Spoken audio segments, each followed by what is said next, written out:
broadcasting live from the historic Treme, Congo Square. Come on in, come on in, come on in. Welcome, come on in. Greetings, greetings, come on in. All is a blessing, all is a blessing, all is a blessing. Ancestors see you, ancestors see me, ancestors see all. Aye, Bobo. Greetings, St. Louis, greetings. Greetings, Los Angeles, greetings. Greetings, Texas, greetings, greetings. Come back home to Africa.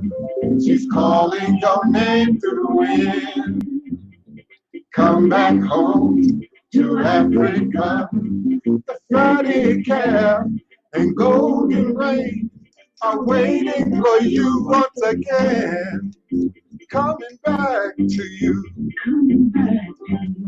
Come on in, welcome, greetings, greetings.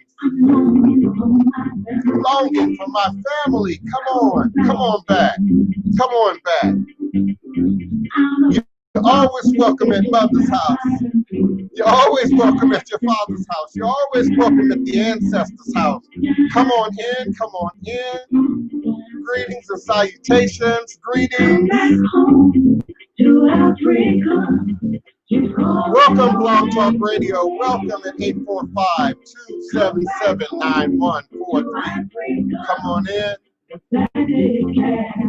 And golden rain, I'm waiting for you once again. Coming back to you.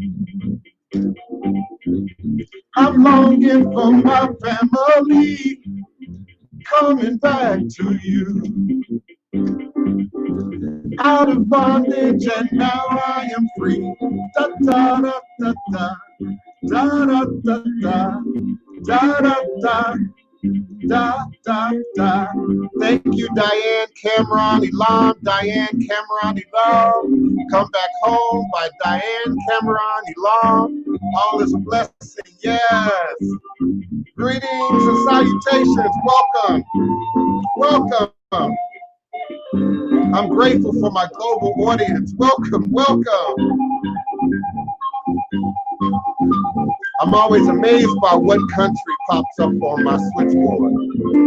All is a blessing. Come on in, come on in.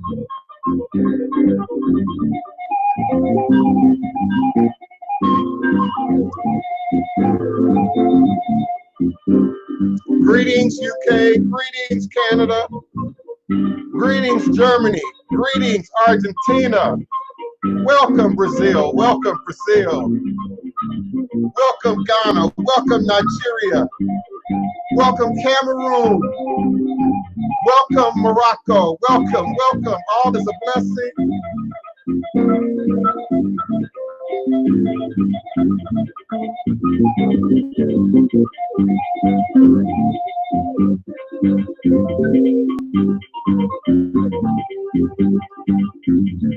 Come back home to Africa. Come back home. Come back home to Africa. Come back home.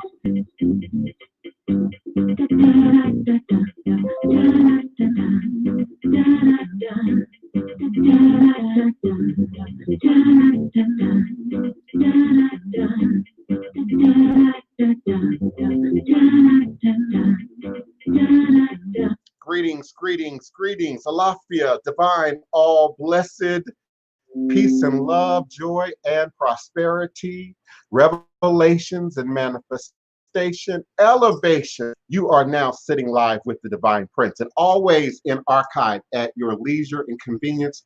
Pan-African spiritualist, practitioner, author, and advisor. Elagoon, Oloye, Hoodoo, Obeya, Bokur, sharing with you in all things spiritual, mystical, metaphysical, cosmic, evolutionary, revolutionary, healing, and holistic from a Pan-African Hoodoo world spiritualist perspective. I have to slow that down for the people in the back. Understanding that all is truly and indeed a blessing. If you can just see beyond the veils, for it is all just an illusion and a test, and one of the greatest divine mysteries of this life cycle. This is indeed my constant prayer, my mantra, affirmation, reverberation, reiteration, and it is indeed my ever-living reality. It is crucial to the very foundation of my inner standing, my being, my walk, my works along this divine, all blessed life path and journey. It is how I, the divine prince, make sense out of all that we're challenged with here in our daily existence on Mother, Father, Earth.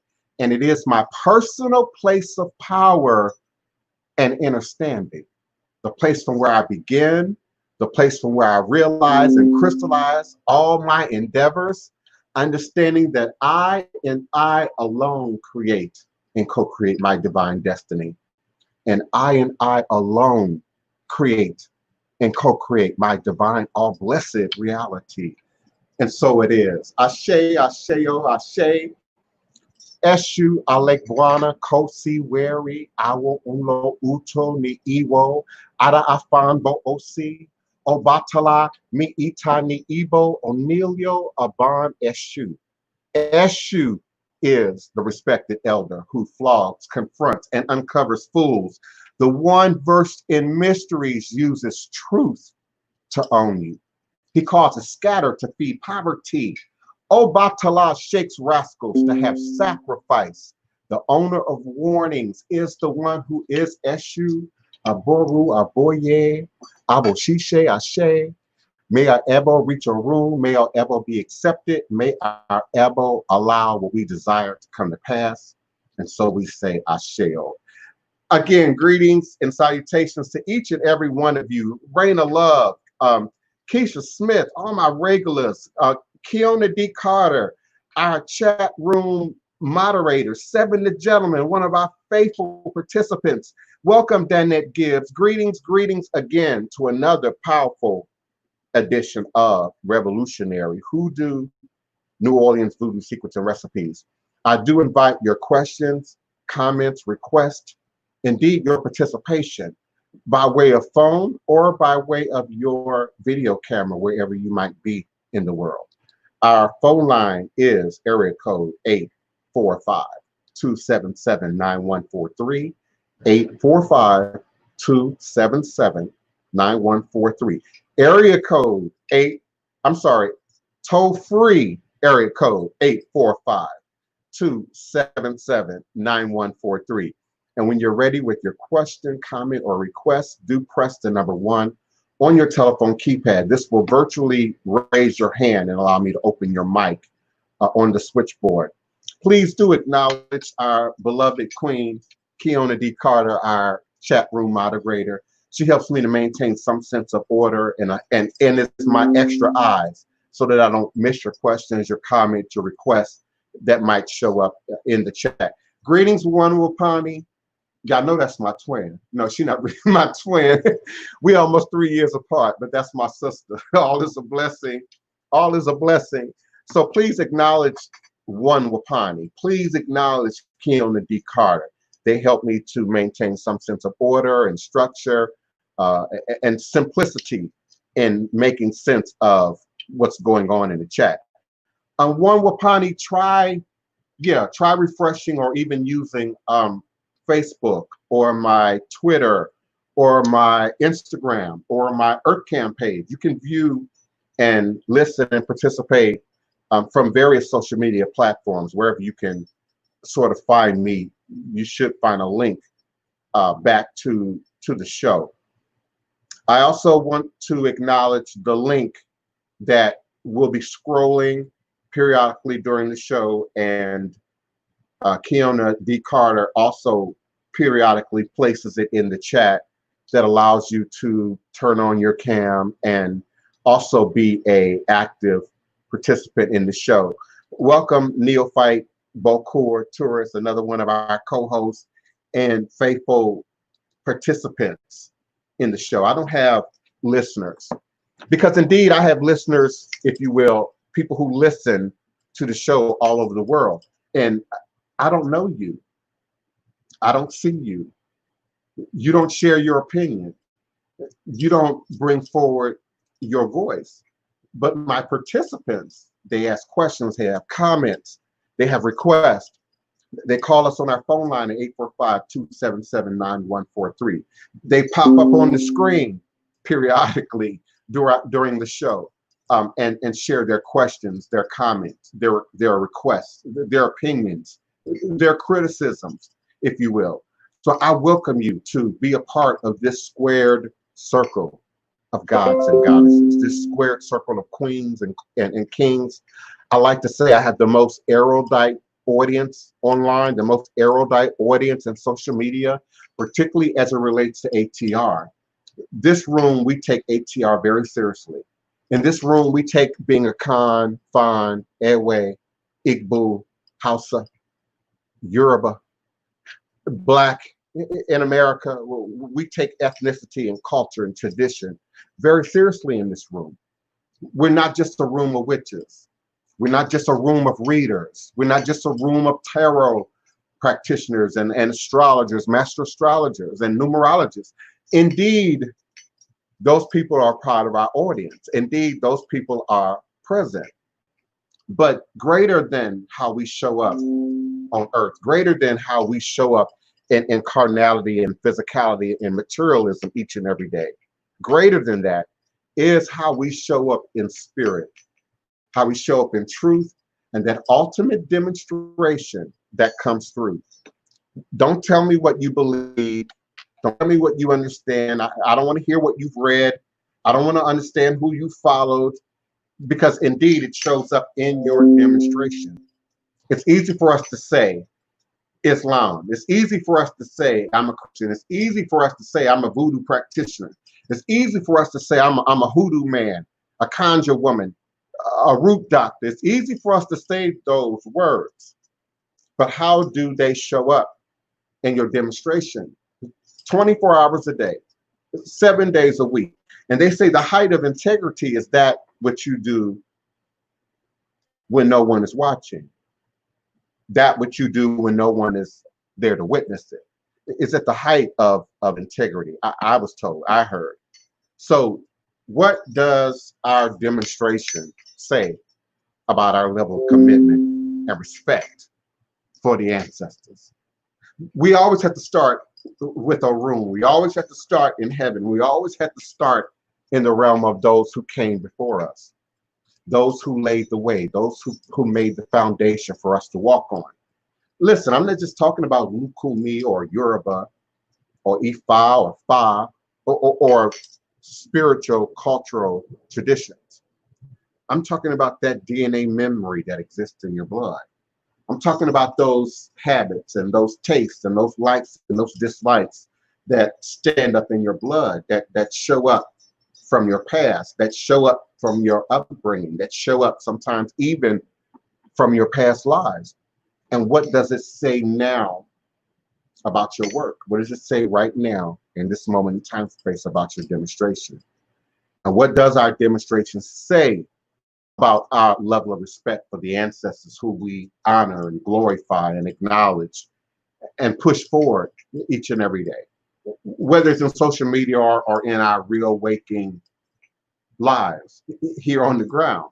What does your level of respect and commitment and cleanliness, how much dust is on your ancestral shrine? You know, how often do you move things around on your ancestral altar? How often do you feed? How often do you pour libation? How often do you acknowledge, stop and acknowledge those who came before? Do African cultural traditions matter? Does ATR really matter? Do these strong traditions that we hail from, that we speak of, do they matter? Do they matter? Do Black institutions and traditions matter? Do they really matter to you? The superficial will always go for the artificial. The superficial will always go for the artificial. We can't battle the superficial. We can't battle the artificial. We can, however, allow that natural divine process of separating the wheat from the tare, allowing people to live in their truth, express their truth, demonstrate their truth.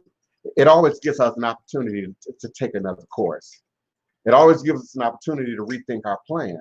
It always gives us an opportunity to better see and understand what might lie ahead of us. I'm amazed at the lack of homework sometimes. I'm amazed at the lack of research sometimes. I'm amazed at the lack of effort sometimes that we indeed demonstrate for the platforms and the philosophies and beliefs and traditions that we often espouse in social media. And I go for social media a lot because, well, one, we're all there. You know, we're all there. We're all a part. We are social media. But it's also a place where I think sometimes people forget that your words, your demonstration, your behavior is documented. And in most case scenarios, documented for all time, documented for eternity. You know, those chats can't be deleted and erased and removed from every coded location throughout the internet. You know, you might be able to remove it from your phone, your device, you know, from your personal vision. But without that science, you know, we wouldn't be able to capture these sex offenders and these sex traffickers and these molesters and these perverts, you know, that often we see in the news getting caught by way of the internet. So be careful of your demonstration. Be careful about your witchiness today and what it might speak to, what it might say for your demonstration tomorrow. Be true. All I'm saying is be true. All I'm saying is be authentic. Listen, Maddie ain't mad at me. Maddie ain't mad at me, baby. She mad at you.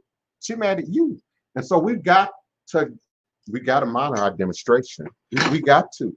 Everything you say, everything you do, everything you project, even if you think it's unseen, science has demonstrated it shows up in the energetic universe. So that disbelief, that negativity, that sad inner language that you speak, that negative creation, recreation of that inner world, you are forcing it to become a part of your outward demonstration. You are forcing it like magic, almost like witchcraft. You are forcing it to have to prove itself, to have to demonstrate itself for you in the real world. So only create and recreate that reality that you seek, that you desire, that you want, that you're ready to accept and live within and live for. The headlines, you know, I checked the weather. I'm coming area code 201. The headlines haven't changed much over the course of the days. You know, we're still dealing with the same weather, the same racism, the same coronavirus, the same white supremacy. So the weather hasn't changed much, but our opportunity to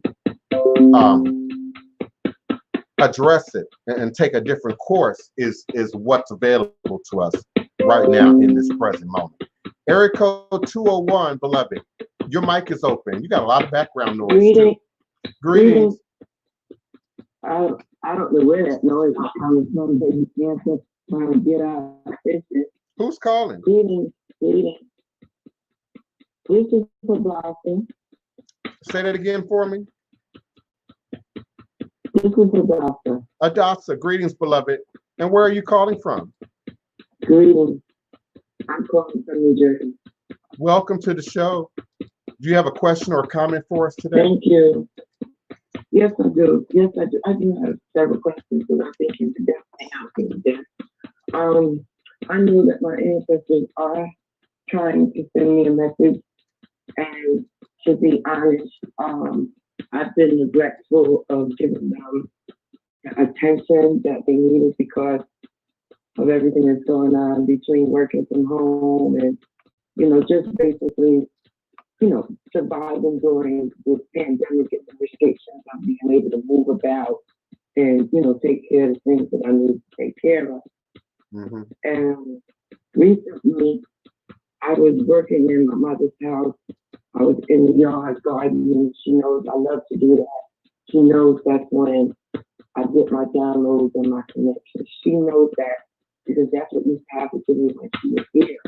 But I didn't understand what was going on at that time. It wasn't until after her transition, I'm like speaking to someone like you, that I found out that was actually reconnecting to my higher self, my ancestral, right? I was at her house working recently, and I went to turn in the house. I opened the door, and I saw like the tail end of something she would have worn, like a thread, and it was a white thread. And I walked in the kitchen to see if I was going to still see the finger, and it wasn't there. Another time, hold on, beloved. My husband was working in the garden. Hold on for a second, beloved. Yeah. Are you sitting in front of like a fan or something? No. I'm still trying to figure out where that background. Why, you hearing something? Yeah, it's a very loud background noise, like a ceiling fan or something with some kind of motion to it. No, that's not me. So it's in That's not me. I just took you off my headset. Okay. I'm in a very quiet. I'm the only person in the room. You hear me better now? Yeah, I can hear you clearly. The noise is still there, but it's not as overpowering as it was a moment ago. I don't think it's from me. Hold on for a second. Because I'm okay. Let me check something real quick. Yeah, it's coming from your line. I don't know why. When I muted your line. Okay, do you want me to call you? Could I call you back from another phone then? That could be helpful. I can hear you, but that might be problematic for the audience that's also trying to hear you. So yeah, if you can call me back. To make a long story short. Okay. To make a long story short, COVID, everything that happened since this whole COVID pandemic and social distancing kind of, it definitely limited the things that I could be doing. And there's things I have to get done, or I want to get done. And I feel as if... Beloved, we really need you to call back. We really need you to call back. That noise is overwhelming. Okay, all right, I'll call you back.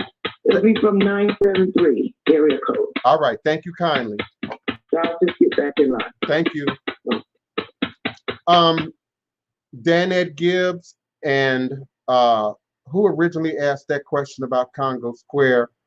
I'm trying to scroll. Maybe I'll scroll past it. I can't remember who originally asked about Congo Square. But thank you for repeating that question back at me. Danette Gibbs.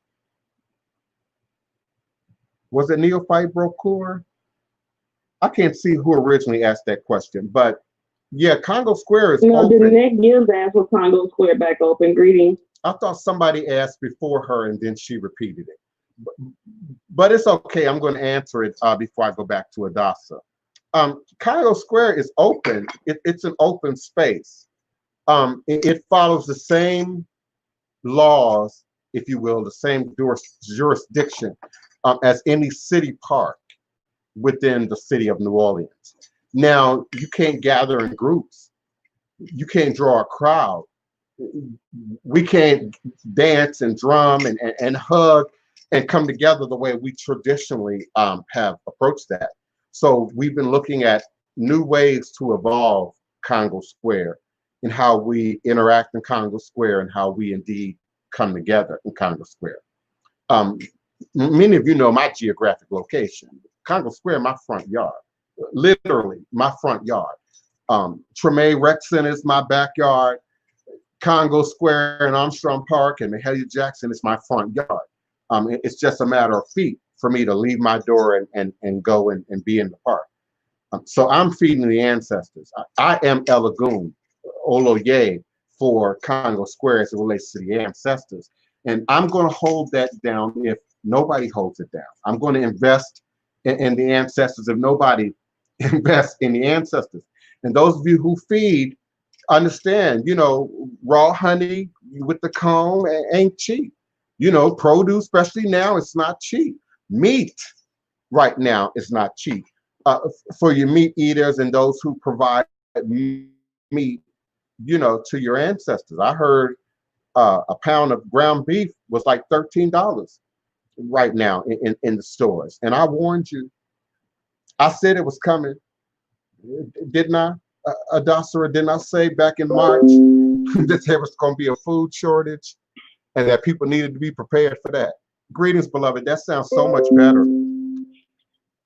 That's really, and you sound like you go in and out, but I could understand you. I knew it was coming too. I knew this was coming years ago.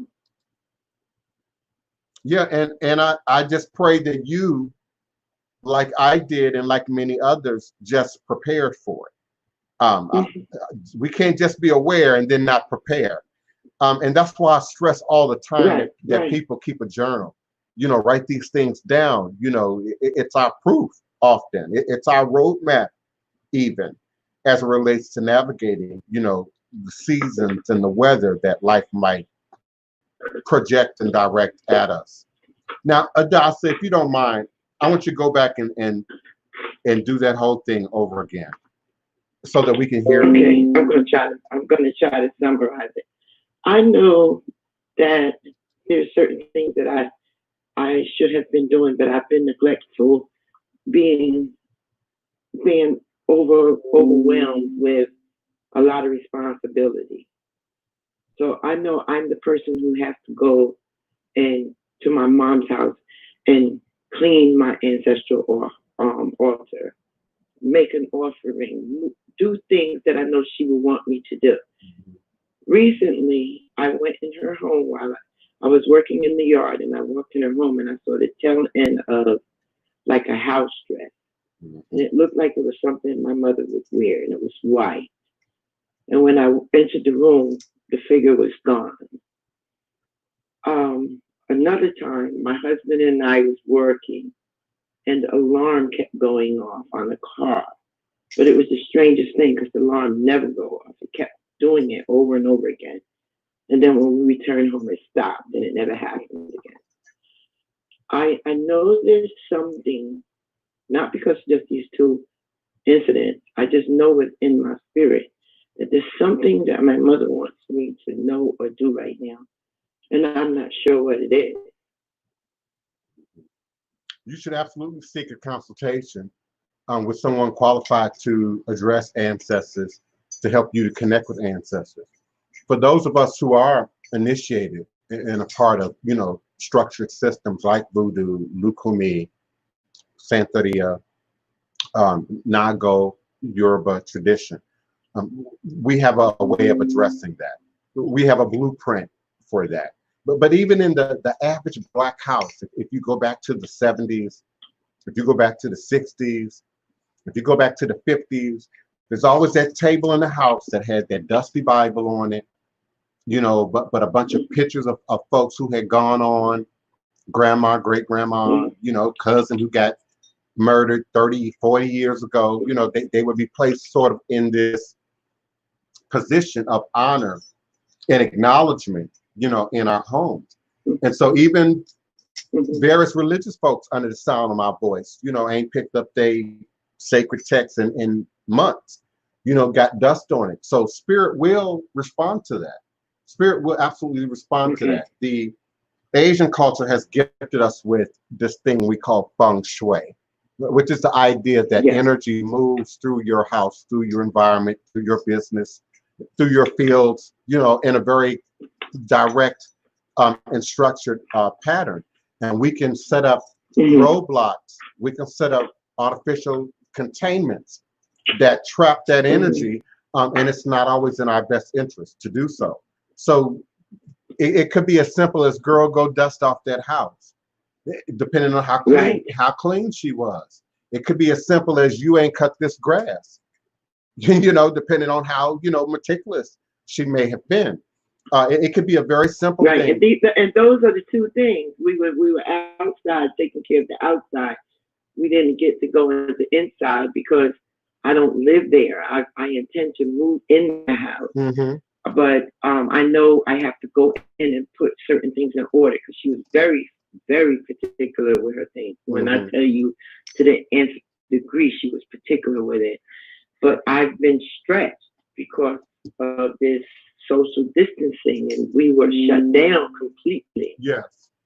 So I know what I need to do. I'm just trying to get some clarity on how best to do it right now. So you're absolutely on target and on point. Yeah, and again, like I even I just posted the link. I just posted the link. I'm sorry, this is Kiana. Greetings, hello.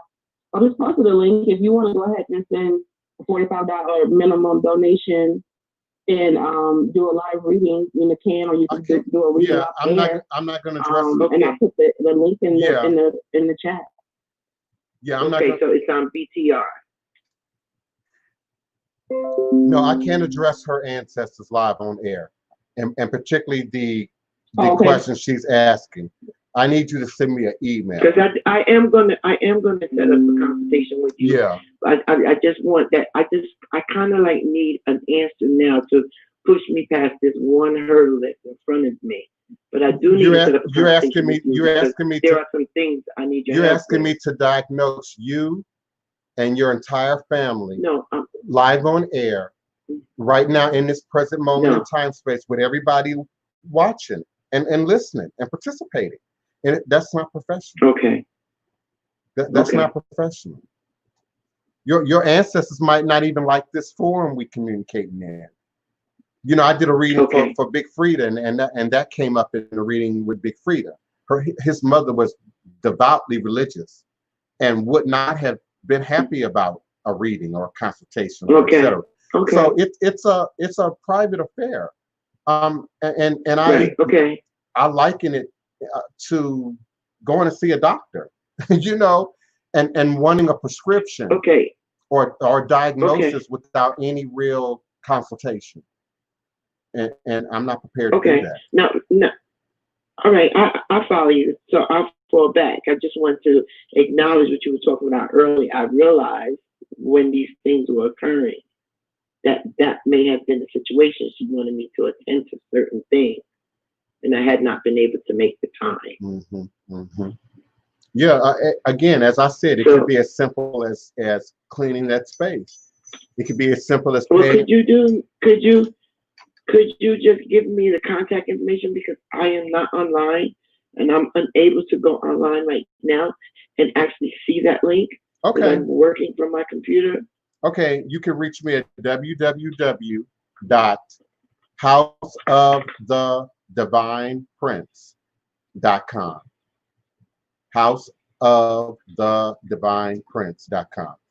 And of course, I spell divine with 2 I's, 1 E. Prince, Prince. All right. Okay, so I'd like to just continue to listen. Sure, I'm here for you. And if you have questions, you can ask your questions. Just mute yourself. I generally don't remute people once I open their mic. So you might want to mute yourself. Okay. So that we don't hear your background noise. And then if you have a question at some point, I certainly will.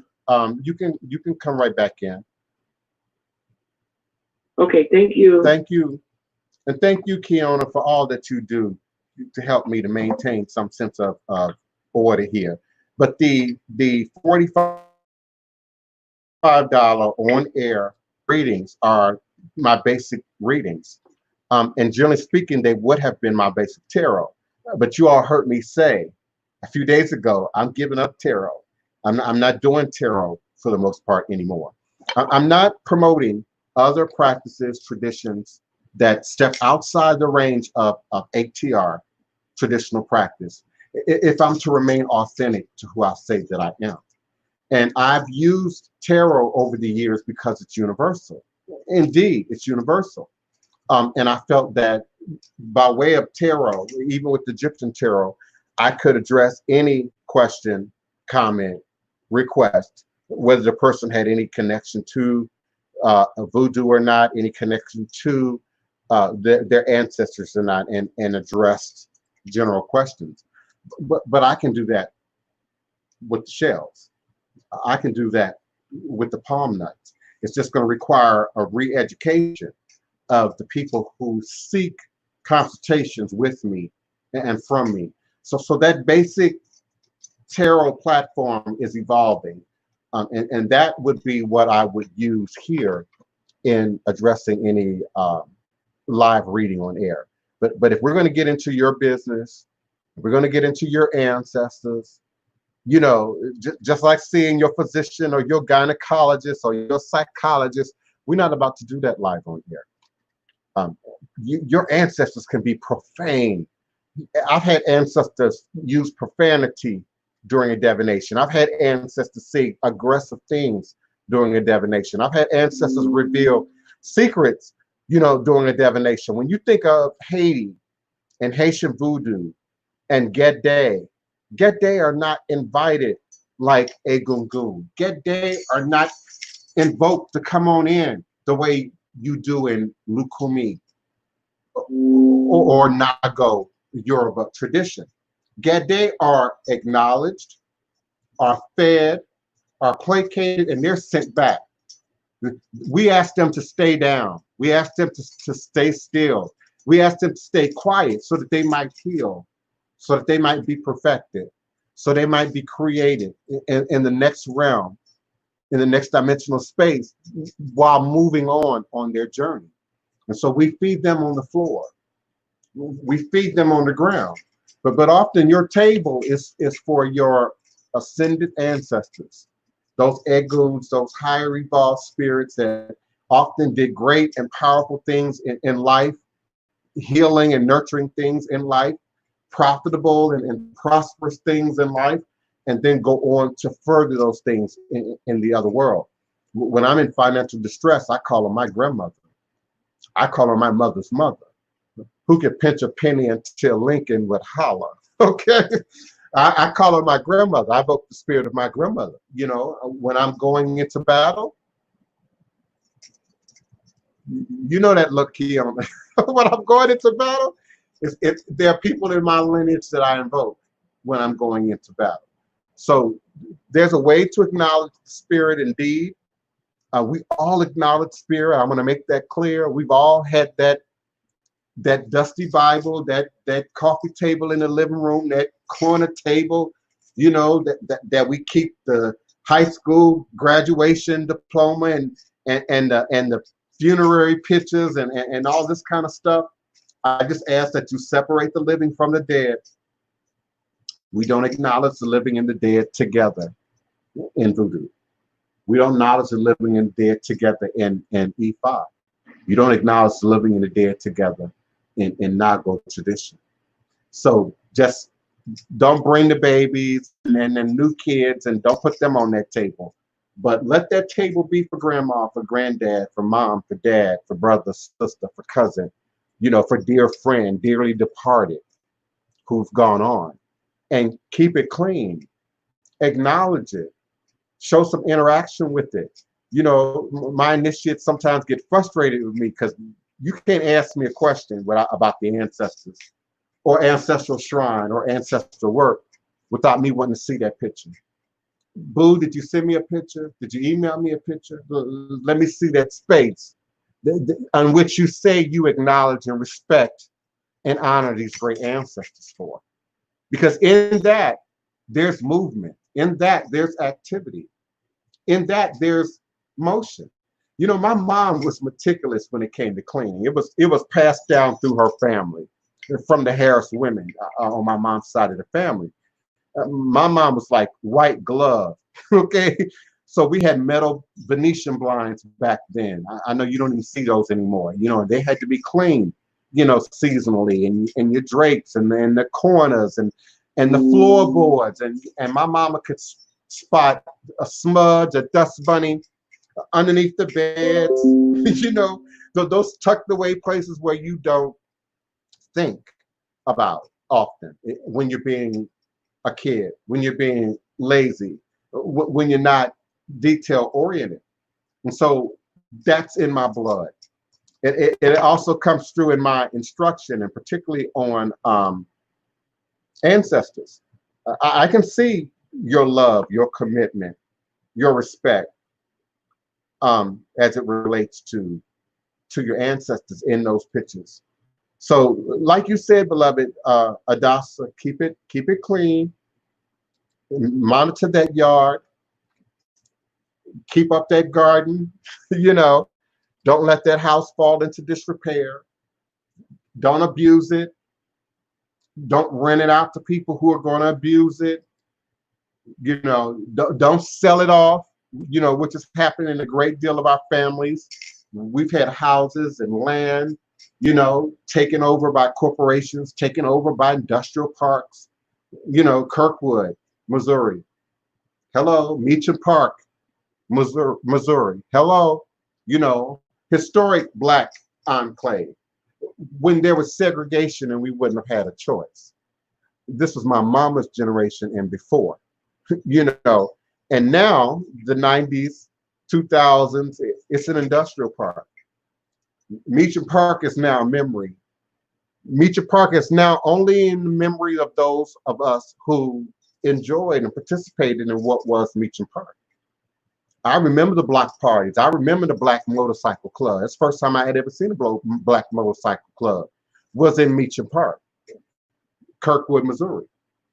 So we've got to show that level of honor and respect for the ancestors at every level of our demonstration.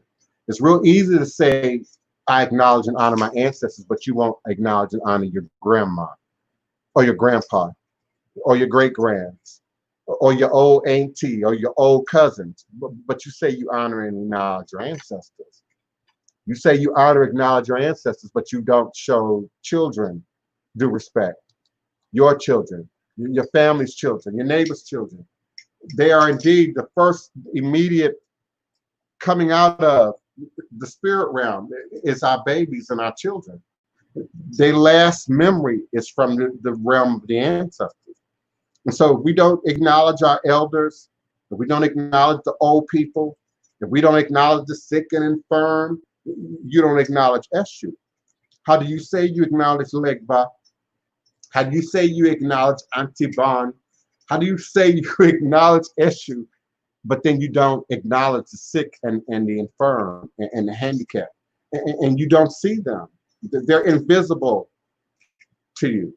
But we say we honor and acknowledge the ancestors. We've got to take more sincerity in what we say we believe, what we say we understand. And it should show up in your demonstration. We learn, me and Wapani learn from the church. People can say anything. People can fix their mouth to say anything. People can fix themselves up to look any kind of way, holy, sanctified, righteous, you know, successful, you know, and often we don't see the darkness and the shadow work that lies just beneath. We don't see the darkness and the shadow work, you know, behind the scenes of things. And so that understanding is literal for me and figurative. You know, how I go at a shrine, how I go at an altar, how I go at the creation of sacred space, and how sacred is it really? If you can put anything on it, how sacred is it really? You know, if you treat it like every other item in the house, how sacred is it really? You know, if you keep the TV remote and your car keys there, how sacred is that space really? And at a deeper level, how sacred is that space in here when we say we believe, when we say we understand, when we say we have consciousness, when we say we've done our homework, when we say we've studied, when we say we've read, because I've heard it all. Oh yeah, I've heard that, I've studied that, I learned that, I was taught that. You know, it's real curious what people choose to say once they commit to learning something from me that they've never even experienced before. And how quickly it becomes something, oh yeah, I recognize that, I know that, I did that, I understand that on some level. So we don't connect what we say we know, what we say we understand with our demonstration often. And it's when you're backed in the corner, it's when you're frustrated, it's when you're cut off guard. It's in those moments that you don't quite have that moment to think, that timing to think, that who and what you truly are stands up. Who and what you truly are expresses itself. And we can't use the excuse, I was mad, I was angry, I was emotional, I was in my feelings. You know, I used to hear back in the day, a drunk mouth will speak a sober mind. Y'all heard that? A drunk mouth will speak a sober mind. And people will indeed get caught up in their feelings. Yes, historical West End Atlanta. Yeah, I've been there, lived there, shacked up in a house there.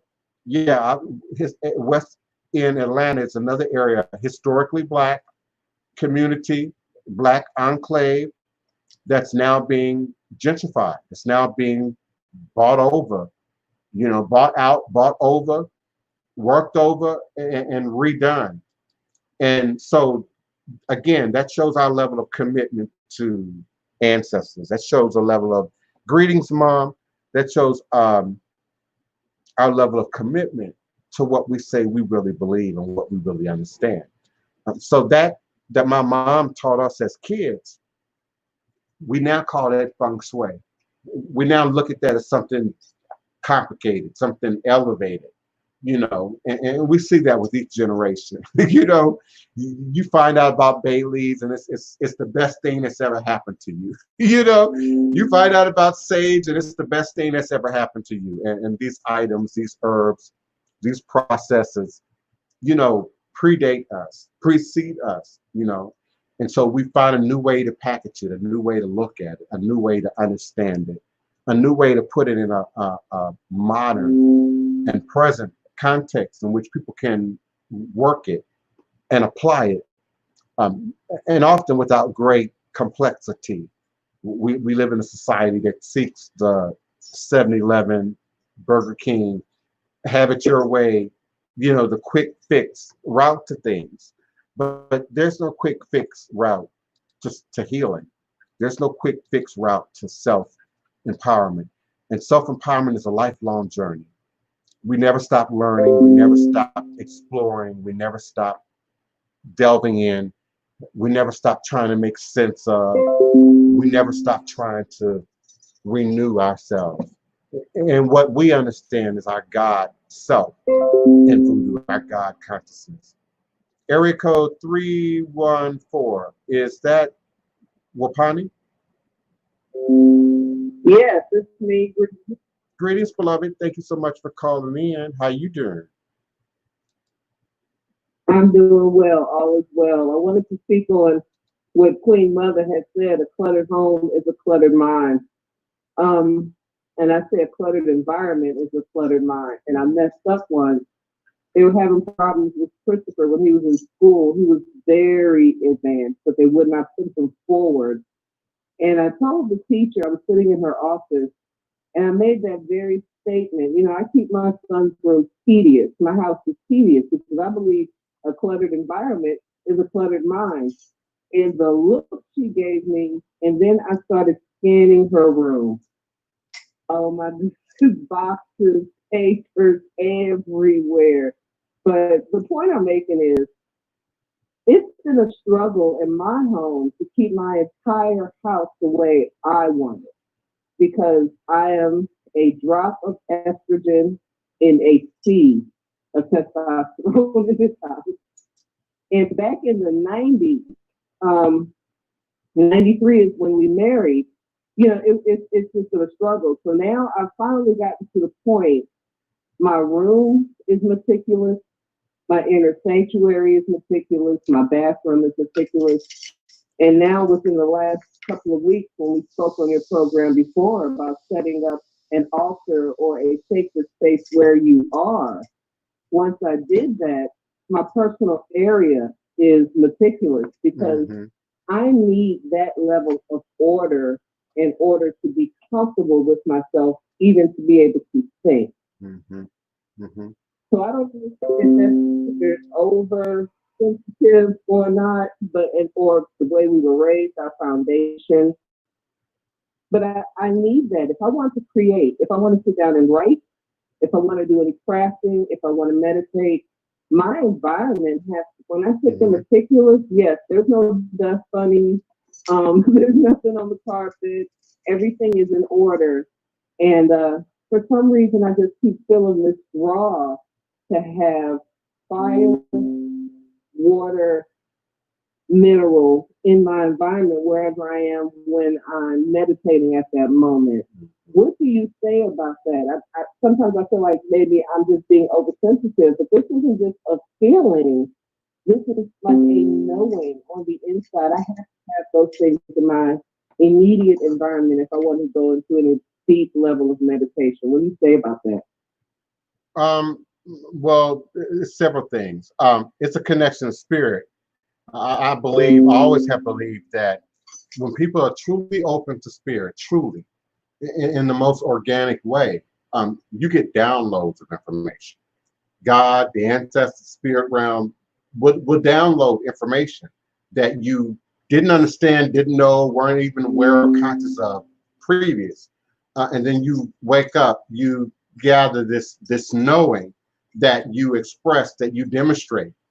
For me, I started doing those things, demonstrating those things, bringing those elements into my environment to then later on find that in books, to then later on that there were deep connections and similarities to that pattern that you just described, and the basic structure of altar work, shrine work, foundational work in many spiritual sciences. European culture would call them occult practices or occult sciences or ancient oriented sciences or something, you know, racist and white supremacist. But it's really holistic. It's really natural to the planet. It's really natural to who we are. People have seen me do this on camera many times: earth, water, fire, air, mind or ether, you know, pointing from your pinky to your thumb for my radio listeners. And indeed, we are made up of those elements. We live in a society now that is disconnected from nature, that's disconnected from the earth. People don't want to see bugs. People don't want to see herbs and edible plants grow up in their lush green yards. But people don't want to have a blackberry tree or a cherry tree on the block that they have to then clean up the produce to keep it from getting tracked into their house. So they chop that down, especially in the city, especially in the inner city, especially in the congested areas, and even in the suburbs where you absolutely have land, but every house looks the same. Every other yard looks the same. And again, you're eliminating the dandelions and the clovers and the bee balm and the healing things that naturally would grow up. We're destroying that. We have people, young and old, who are completely disconnected from where their food comes from. You know, and we're learning that in a different way right now with this supposed food distribution shortage, because it's really about distribution, and the hiking prices as it relates to things like food, dairy products, etc. So what you're feeling is natural. What you're feeling is indeed some sort of spiritual awareness that you come into, that the necessity for balance, that earth element, that water element, that fire element, activate what goes on in the ether, activate what goes on in the mind, activates and connects to what goes on in the consciousness. I always felt different, felt better just going to the lake, just going to the river, just going to the creek. You know, we grew up across the street from what once was a wooded area, a natural woods, with creeks and hills and just natural. But now it's a suburban apartment complex. But back in the day, I love to ride my bike through there. I love to walk through there. I love to get lost in those trees, in those woods, in that nature. And Ponder, you might remember, I started finding mica and other base minerals in our backyard. Even at that age, I didn't know what it was exactly, didn't have the scientific understanding exactly, but it was natural to us. It was akin to us to explore earth and nature. I think our exposure to the zoos and the parks and the museums and traveling to get natural mountain water, you know, from the Shannon, what is it, the Shenandoah Mountains? What's it called? The Blue Ridge? Help me out with Pawnee. Yeah, it was near We would go to Breezewood, Pennsylvania, I believe, but yeah, That's a different, Shenandoah Mountains, maybe. yeah, that's a different direction. Breezewood is going west from the DC, from the DMV area. I'm talking about south. I want to say the Blue Ridge Mountains that start. Skyline Drive. Yes, Skyline Drive. Yeah, I think. Yes, ma'am. That's where we would travel. So even as a child, if you were a parent, you know, and we got this lockdown, you know, this stay at home, but you can drive, you know, cleanly, hygienically, and take your kids to see nature. Take your kids to see animals. Take your kids to see where cotton is grown and soybeans are grown and corn is grown. We saw that, learned about that, understood that even as children. So I'm not surprised that need for, you know, the incense to be burning and the music to be playing and that sacred space to be created is essential to the very nature of humanity and the building blocks of society. They say there is no society without science and math and division of labor and indeed spirituality and religion. So I think it's natural. I think spirit is still talking to you, still teaching you how to heal, still teaching you how to cleanse, still teaching you how to purge these things, you know, from your body, from your spirit, from your mind, from your space. And we do that by connecting to those elements. By bringing these elements together, we can make a mighty punch. By bringing these elements together, you can do the work for not just yourself, but that household of men that you exist in. The queen is the head. I say it all the time. The queen is God, the queen is the head, you know, and your demonstration should indeed be the demonstration that is mirrored, you know, within the house. Find your language, find your words, you know, continue to bring some structure and some order, you know, to things, and people will evolve. They'll grow. They'll mirror your pattern, your demonstration. But find your voice. Find your voice. Okay. Thank you. Thank you. I'm going to still be on your YouTube, but I need to come off the phone for a moment. I have something I have to take care of real quick, but I'm still with you, brother. All is a blessing. All is a blessing. And my phone line is area code 845-277-9143, 845-277-9143. When you're ready with your question, comment, or request, you can raise your hand by pressing the number 1 on your telephone keypad. This will alert me that there is a caller in queue, and it'll give me the opportunity to unmute your mic. Yeah, fishing, I would dare even say hunting. We often attribute hunting, you know, to white people in Montana and, you know, the West, but it's a lot of black hunters in the South, you know, who hunt bear and raccoon and possum and rabbit and, you know, various things. They indeed do it not just for sport, but for sustenance. I got family in Mississippi, got 2-3 deep freezers full of catfish, you know, or bear meat or things they've hunted. I know there are vegans among me and vegetarians in this audience, you know, who don't like the sound of meat in that way, but know that your ancestors survived in that way. And so humanity still, whether you choose not to or not, still partakes in those things. And indeed, I would, if I were to be a meat eater, I would probably trust what's natural even more so than what might be pushed at me through the commercial means through the store. We've talked about that on previous shows, just hormones and vitamins and antibiotics and other things that are injected into your good old fried chicken, into your ham, into your, you know, Subway sandwiches, you know, it's probably just as bad as the eating of the meat itself, if not worse than just the eating of meat itself. So the more holistic we can be, the more clean we can be inwardly and outwardly, the better.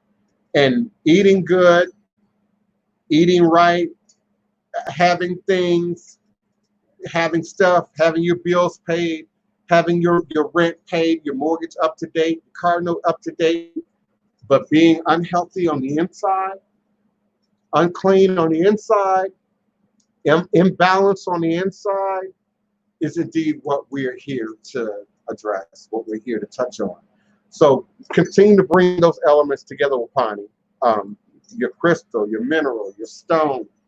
Get some water fountains, you know, that might continually pour and move water in your space. I like aquariums, and so you all know I have natural 5-gallon glass tank aquariums. I also have a 10-gallon aquarium also in my kitchen area. I grew up with my Auntie Alberta McCullough, with a fish tank in her kitchen in Gary, Indiana. So from age one and younger, I was exposed to that in my environment. And we often don't think about these things until these elders are gone, until we've gotten older, until we're in a different place in our life. Then we start going back and looking at these little elements that play into who we are today, particularly in this squared circle of practitioners and healers and psychics and tarot card readers and the like.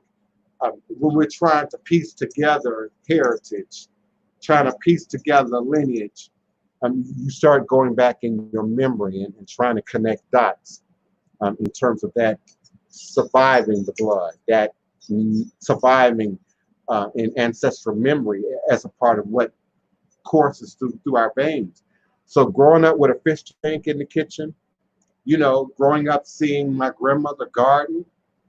In my grandmother's younger days, she kept fruit trees, a garden, and she made preserves, and she canned or jarred in mason jar, you know, your peppers and your tomatoes. And at Christmas time, she would bake. So we always anticipated, you know, a dozen different types of Christmas cookies, you know, in the box. All those little things that we forget, that we become disconnected from, that we indeed can be doing now, that we indeed can revive within ourselves, within our families, within our environment, so that your children and your grandchildren can have that same nostalgia, that same connection to the root of what we believe and what we practice in our traditions. Just like the hoodoo, just like the root work, just like the conjure, we pass down recipes and we pass down crafts and artistic ways of doing things. My grandmother and her sisters were great designers, great at furnishing a house and designing a room and made their own drapes. And if one sewed drapes, the other stuffed pillows, the other, you know, provided, you know, some other aspect to the houses, to the environment. And they shared. I remember the sharing. And of course, I'm remembering the 70s now. You know, I think it was 79, 80, when I can last recall that thing happening, at least in my family, at least in my experience. And so we had the opportunity now to not just revive the music, not just to revive the ideals of civil rights and change, you know, with Black Lives Matter, but we also had the opportunity to change culture and tradition and practice, first for ourselves, first in your own home, first in your own environment. And as my mother eloquently demonstrated and shared with us yesterday, it don't matter what your age is. You can change your way of looking at yourself and looking at your hair and looking at your environment at any age, 70, 80, 100, 15, 20, 21. You know, any age is a good age for evolution. Any age is a good age for change. Any age is a good age for learning. Any age is a good age to start again, to start anew. Each night we lay down and we die. Each night. It's simulated. It's virtual. But each night we lay down and we die, not knowing if we're going to wake up, not knowing what's on the next side of the next day. But then the next day comes for the living. The next day comes, and we have a new opportunity to fix, to repair, to change, to build, to create, to recreate the reality in which we exist in. Yeah, Danette, if you're a fisher, I would expect you to have a freezer full of fish. I don't know anyone who fishes seriously who don't have a freezer full of catfish, or a freezer full of perch, or a freezer full of some kind of edible, friable meat. So yeah, if you're a real fisher, I would expect you. And where do you live again? Now, if I'm remembering correctly, you've come to town and I was unable to see you. Now, don't do that again.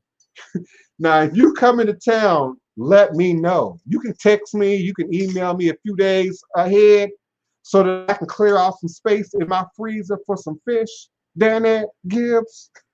Okay. Yes, indeed. So I know you live close, if I'm not mistaken, or you live close enough to drive. So yeah, girlfriend. Tell me so I can come in for a good fish fry.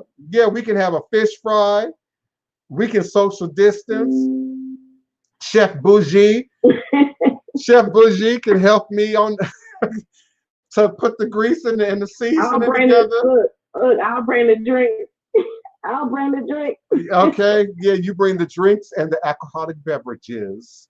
Yes, ma'am. Yeah. Yes, we have to have it. Yeah, we have to I have a question, and it's like my dirty little secret. So, quite some time ago, was maybe like within the last year, I had this drawn feeling to Santa Marta. So I went to the temple because they have a temple of death here, and I went, and everyone, spoke English, but the whole service was in Spanish. So I just felt a drawing to her, and I used to wear the bracelet with her on it, and just going through what I was going through, I just used to believe that the death was with me, that followed me, and now knowing that this is my calling, this is what I'm supposed to do, is it prohibited for me to still have this energy with me, because it's like really bothering me? To have what? If I have to separate, wait. because I really feel like the angel of death. The angel of death. Listen, I hear you, and you all know I have Asperger's, which is an adult form of autism, and so I can be real literal. But then that spirit part of me can go deep. So I hear, the spirit of death with me, but I'm hearing more than one thing, especially in concert with your story. So are you talking about this spirit after you went to the temple and carried it? Or are you talking about you had this feeling of death? The phone was choppy. I couldn't hear you. I'm sorry. The phone was chopping up. I couldn't hear you. So are you talking about you picked up the spirit of death in this temple? Or are you suggesting you had this connection to the spirit of death before you went to temple, and you're asking me the nature of that?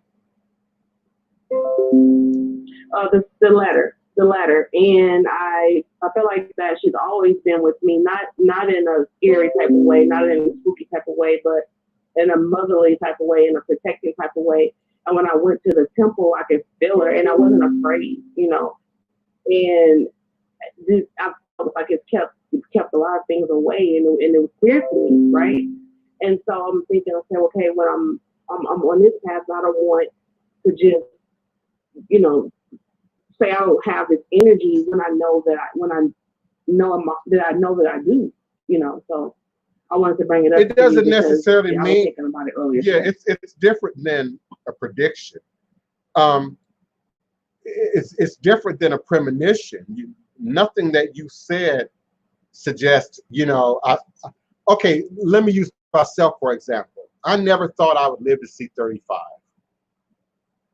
As a gay black man in America, from the youngest age that I can remember, I never thought that I would live to see 35. And I talked about it. I shared that with people, close to me over the course of the years, many years ago, because obviously I did reach 35. But my fear, just like many black men today, is that I wouldn't survive. I wouldn't see the next day. Now that's different, having the spirit of death with you, as opposed to what it sounds to me like you are describing. And so you might be called to service for the Elagoon. But again, that has to be divine. And servants of the dead, of Elagoons, operate in a system. Catholics have their way of doing it. Lukumi have their way of doing it. Voodoo has their way of doing it, etc. So it could be you just do have that call to ancestral service, or the service of the dead, or the exploration of the dead. I was watching and shared a video earlier before the show came on, filmed in Burkina Faso, and one of the spiritual topics that was brought up was the role of the griot. And they had this woman, this female griot, and she sung and she told stories, and she could recount who's related to who and who married who. And when we think about our black families, we have a woman, and sometimes it's a man, in many of our black families who can recount, who's related to who, and whose cousin belonged to who, and whose mom and daddy, is related to who. And so we call that the griot, Griot. It's another form of representative for the ancestors, for the dead. So there's many ways to explore that energy. There's many ways to look at that energy. And there is a great deal of responsibility, because you could then be called to do the healing work, to do the adjustment, to do the fix. And often when that stands up in us, that's present. That's a part of the shadow work. So without reading your business live on air, there are issues in the family that need to be healed. There's issues in the family that need to be addressed. There's issues within the family that need to be repaired. And sometimes we do take on this sort of romanticized attitude about ancestral work and what that is. And we don't think about the hard parts. We don't think about the dirtier parts. We don't think about the unclean parts. And Haitian voodoo, Creoleized voodoo, Louisiana voodoo, that's Gede. That's the realm of Gede. And so we feed Gede, placate Gede, so that Gede does not become a problem for the present. Not so that we can hide the secret. And see, that's the problem. We continue to hide the secret by not speaking. We learned 30 years ago, silence equals death. But we're also learning today that silence also equals acceptance. If you don't speak, if you don't pronounce that magic out from your mouth, it can be a outward interpreted sign of acceptance for the behavior. So we have to look at, this connection to spirit, this connection. Hey, Paul, great to see you, beloved. Thank you for coming and being a part of the show. Listen, I'm glad, because I was like, I don't want to separate from that, because I'm not afraid of the dead. Like when I've gone into Haitian Botanica that had, Baron Bawan Samdi there. And I'm not afraid. It's like I could go in a cemetery, I could go around it, and I feel like, okay, I'm about to sit down. It's not like some people be like, girl, you afraid? I'm like, no, like, it's like I feel like I'm at home. I know it sounds crazy to some, but I'm cool with it. Yes, indeed. Let me address my Blog Talk Radio. Area code 949. Your mic is open, beloved. Greetings. Hello? Yes, who's calling and where are you calling from? My name's Paula. I'm calling from California. Greetings, beloved. How can we help? What's your question or comment? I was just kind of looking for a little advice. Maybe wondering what's been blocking me all my life, or if there's a way that I can get to that root problem. Yes, beloved. Every area of my life. Yes, beloved. I would strongly advise that you have a private consultation done, and you can send your request to me by way of email. It's actually scrolling on the bottom of the screen right now. Divine Prince. Okay. At houseofthedivineprince.com, and I'll be more than happy to assist you in that matter. I understand the gravity of your question and the desire to want to address blocks, particularly how they might be manifesting for you. Love and relationships, career and finance, health and wellness, but all of that would be better addressed in a private consultation as opposed to sort of doing it on air.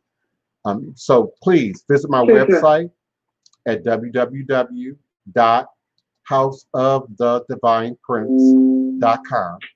There's a contact link there, or you can send the direct email communication to Divine Prince at houseofthedivineprince.com. Okay, I got it written down right now. Now, if you have something that you want to say or ask, that you don't mind saying live on air, I'm willing to address that. Well, I don't mind saying any of it on there. That's why I was asking you, to begin with. Maybe, gosh, I don't want to, I don't know, I'm just trying to figure out how to, if I'm dragging around something that's generational, or if I'm just made my own, bed and now I'm living in it karmically, or what, I know that we have free will, but what's in my immediate future, Right. Yes, I understand. And in that private consultation, I'm going to want to know, what is your faith? What is your belief? How have you been addressing, the symptoms up to this point? Because often I find that in the nature of that kind of request, there are either things that we've never asked for, or we've never shared or expressed, or just have not addressed, particularly types of abuses, sexual assault, violence in people's backgrounds, so it can be a complex thing. And you even suggested, is it past life? Is it karma? Is it something that is generational curse related? So yeah, it can be really in depth. My average ancestral and work and divination consultation is 90 minutes or more, 2 hours or more. And Kiona and several people in the room can tell you it goes really quickly, because once spirit starts speaking, usually I can't stop. And I ask people to document, to record, to take notes and audio record if that's possible, because spirit will have so much to say about how you can address it, for yourself. But if it is indeed a generational curse, how to eliminate it, prevent it from then traveling down to your children and those who follow. Any advice on how I can bridge that communication myself? With who? With spirit. Well, you can always with my intuition, with me, prayer, meditation, fasting, working with crystals and minerals and stones. There's all kind of ways to bridge the connection with spirit. But just like vitamins, we have to be specific. We have to be a little more specific about what it is that we're trying to address. And that's why I think that a private consultation will really be better for you and your question, without me just giving you really general responses. you know, in how to address Sure. your question. Do you think that the people, like if you have a karmic relationship with somebody, or if you have some kind of emotional attachment with them, I mean, things are always not forever, but are they? Do things change? Do your feelings change? I'm not sure I'm understanding your question, so I'm going to repeat it. I think you're asking me, do people you've had a relationship with or have formulated some connection with, can they then present time relationship? Yeah, can they then affect your energy? Absolutely. No, okay, well, sure, absolutely. Yeah. Absolutely. Let me give you a quick example. If they have unresolved issues, sure. If they have shadow work to be done, if they have dark spots in their past and they're not healing that, they can absolutely affect you with that. That energy can absolutely transfer to you. And particularly as a woman, women have a much stronger empathic connection, if you will, than men. So you can absolutely absorb your lover, your partner, your best friend. You can absolutely absorb their energy. You can absolutely absorb their darkness. Let's say your partner is just chronically depressive. That can affect even the best of us. Even the most happy and joyous of us would be affected by a partner, a lover, a friend whose conversation was always negative, was always dark, was always critical, was always apprehensive. And only the strongest of, armor could protect even a person of light from that. You indeed can be a light in a world of darkness. And this is a sort of a scenario that I use a lot to demonstrate how we draw what we would classify as bad events, bad people, negative circumstances to ourselves. You can indeed be a light in a world of darkness. And not only will other light beings be able to see you, but now also the darkness can see you. So often when a person is operating in light, you're attracting vampires, parasitic people, people who need something that you have, need something that you exude. Absolutely. So yeah, you can absolutely be affected by present relationships and even past relationships. There can be how do you get rid of it? Entanglements, and then those entanglements need to be cut. Those entanglements need to be ritually severed. Need to be ritually severed and or addressed. And again, that could be a cleansing process. That could be a ritual process. That could be something that, a bit of what we call a contractual obligation that people make with spirit or spirits over the course of a time. And then that could be attached to any given person. So I absolutely would implore you to send me an email at divineprince@houseofthedivineprince.com, and I'll be more than happy to address your questions, comments, and requests. I appreciate everybody who's with me on the phone. I'm going to take a momentary intermission. I will be forward in roughly 3 and 9. All is truly and indeed a blessing. I shall.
I wish I could fix this Blog Talk Radio.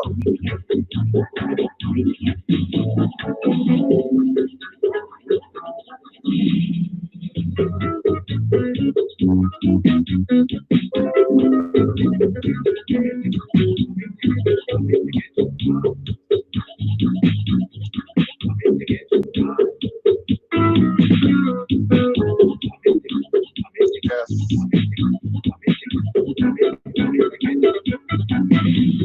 Do the healing. It's always worth doing the healing. Cleanse, purge, heal, become, remake, recreate.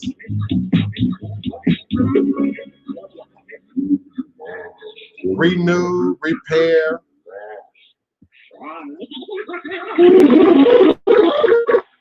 To be reborn. You have the opportunity, Rain of Love. You have the opportunity to heal.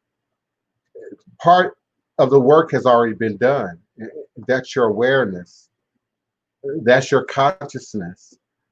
It's when we're not conscious. It's when we're not aware. That these blocks develop, that they then become a problem for us, that they then show up in other arenas of our lives. I'm not quite sure what the deal is with Blog Talk Radio. I tried my best to fix that. I hope the sound quality is better for you in Blog Talk Radio. Blog Talk Radio is fine. But I'm getting comments from others that it ain't quite right. That's old. Oh, okay. That's old. Oh, okay. That's old. It was choppy earlier, but it's fine now. Oh, okay. Yeah. Okay. Can you hear me? Yeah, everybody who's on the phone line, mic is open. Everybody, Kiona, Adasa, Wapani. So yeah, I can hear you. I want to respond to Tamara Bragg, who has joined us now on the screen. Greetings, beloved. Hello, how you doing? Divine Praise. All is a blessing, and yourself? I'm well. It's good to hear your voice.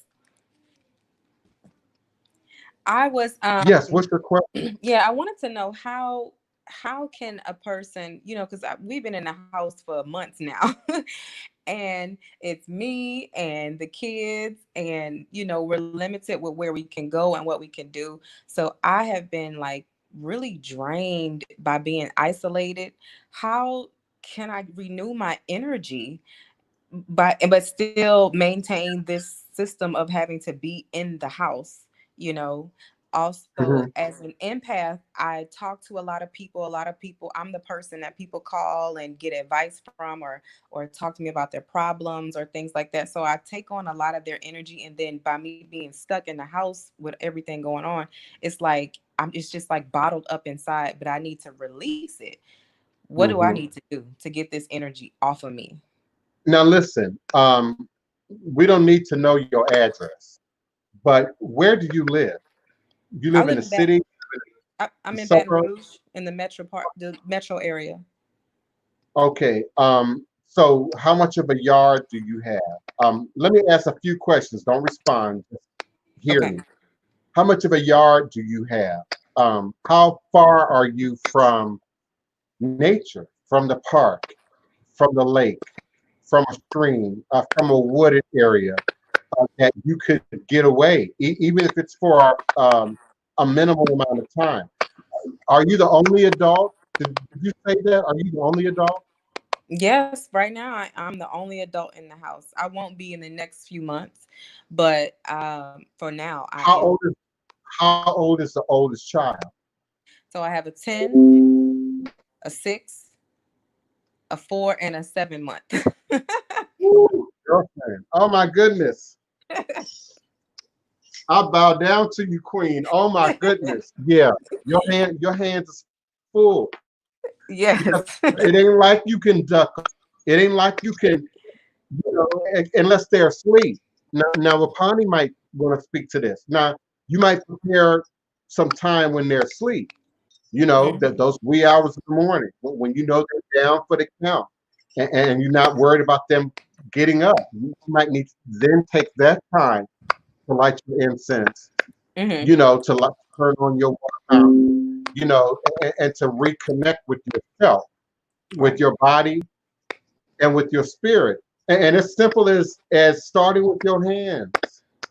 Just Hmm. be still at 2 in the morning, and closing your eyes and breathing, maybe take a sip of wine, to keep our sleep, and focus on your hands, Hmm. you know, regain consciousness in your body, Right. gain consciousness in your self, and then breathe. Remember to breathe, you know, and take spirit baths, cleansing baths, Hmm. sweet baths, Oshun baths, Yemaya baths, in those wee hours where you can be undisturbed. Now you got small kids, so I know they may get up, they want to pee all of a sudden at 3 in the morning, or Hmm. something of that sort. You're in a very difficult scenario, and I invite other women in the room and on the phone to help me to Yes, speak to please. that.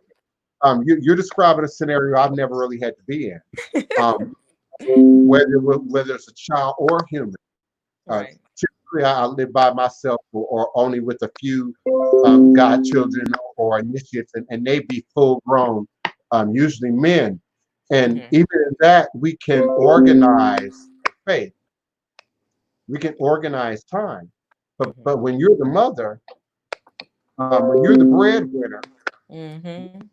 and you're the only guardian in that moment, I don't. Will probably help me. How do you address that? Um, I, you know, my answer isn't going to be very popular. It's not going to be popular. I had to get a space where it was just me for a minute. Now, I stayed in it, until my son was an age where he could deal with that moment. But I was given the husband that I have straight from God because he is fully understanding that I need space to find myself every now and then. Hmm. And I had to go away from it.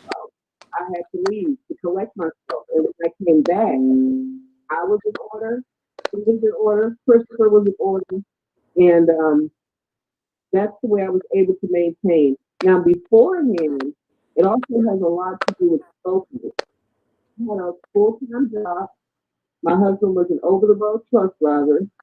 Christopher was ADHD, very intelligent, like a few grade levels ahead, but no one would challenge him. They didn't want to test him. So he was always difficult. I always had to change my approach. My hands were full. I was in school full time to become a surgical technologist. Still made it to the dean's list, to national dean's list, clinical. I would have to find time in those wee hours alone when everyone else was asleep, 1 or 2 o'clock in the morning. That's when I would do my homework for hours. So it's something within you that you have to connect with what is your goal, what is your priority in that moment, focus on it, see it manifested already. I could already see myself as a surgeon, not just a technologist, but a surgeon, because that's what I was headed towards. Mm-hmm. So because you have that goal in front of you, I wanted my son to be above average. He became above average. I wanted my husband to understand, don't bring me more than I can handle, because I can't handle that. And these are things you have to communicate, but you have to find your own censor.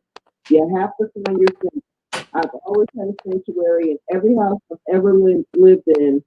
I've had an inner sanctum. And when they know, when I go in that room, the door's closed, I light my candles, my incense, I have my centering time.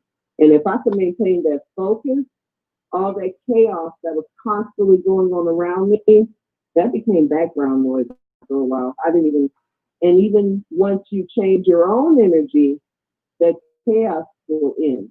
Mm-hmm, mm-hmm. Yeah, I don't know how much space you have, and like I said, I was being humorous, but we don't need your address. We don't need that kind of detail. But if we were in a private conversation right now, these are the questions I would be asking you. Where do Right. you live? How much of a yard do you have? Do you have a guest room? Do you have an extra room? Do you have a closet? Some of y'all live in these cities, like California and Atlanta, with these huge walk-in closets built into your bedrooms. Create a sacred space there. Create a quiet zone there. Create some place other than the bathroom that you could close the door, when you need to be quiet for a moment, when you need to separate. Now, I think Wapani, what for me was challenging about Tamara's question was, it's her and children, her and 4 children. So there's other adult. There is no husband, boyfriend, girlfriend, lover, to sort of back her up in this. And so that's why I suggested, if you can create a balanced sleep cycle, for instance. When we were young, my mama made sure we were in the bed at 7 o'clock. We were the odd kids compared to other kids, who were watching TV at 7, 8 o'clock. We were already in bed at 7 o'clock.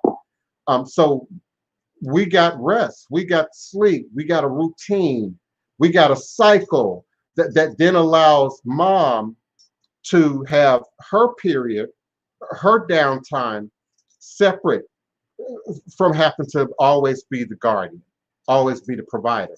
And so from the scenario that you painted, Tamara, and I invite Ray to Love and other women to help me out with this, figure out when they all sleep.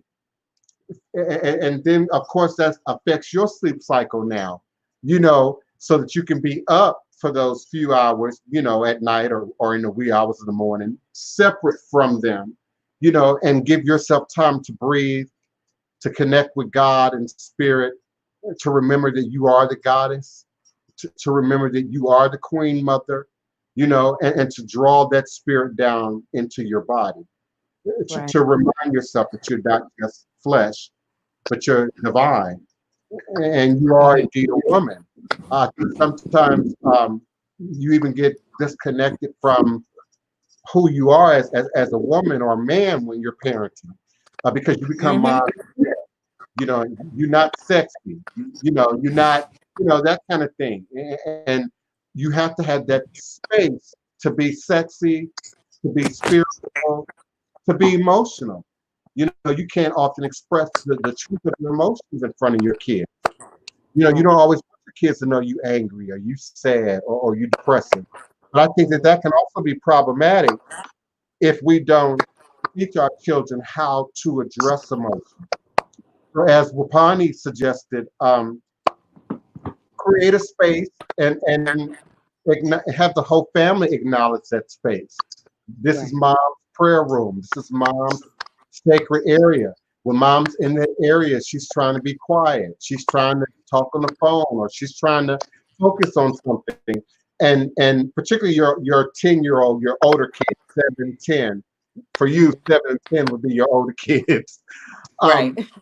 they can learn to meditate. They can learn to sit and be still. At that age, my mom was teaching us to meditate. Mom, we're I'm bored. using it. Mom, we don't know what to do. My mother would say, sit quiet and meditate. Remember that, Wapati? Sit quiet and meditate. And when you're a kid, that's, you know, Twiddle your thumbs. yeah, twiddle And that your was a thumb. form of meditation, twiddling your thumbs, just sitting there trying to get your thumbs to go around each other without touching. Yeah, she was introducing us to meditation. Mhm. So you Okay. can teach your kids these little things, you know, you can make it a game for them. You know, who can sit quietly and twiddle their thumbs the longest, you know, and they'll learn to sit and be quiet and acknowledge your sacred space. Mhm. Another question that's related to yours, you didn't ask it, it's kind of related, is when I'm doing ancestral work with people. And that teaching the other parts, members of the family, to acknowledge that shrine, to acknowledge the sacredness of that space. Early in the show, I talked about people dropping their keys and putting a soda pop, you know, on your shrine. That has everything to do with how sacred of a space have you recreated there, not just for yourself, but now for your children. And you have a powerful opportunity, Tamara, to Mhm. teach these skills to your children.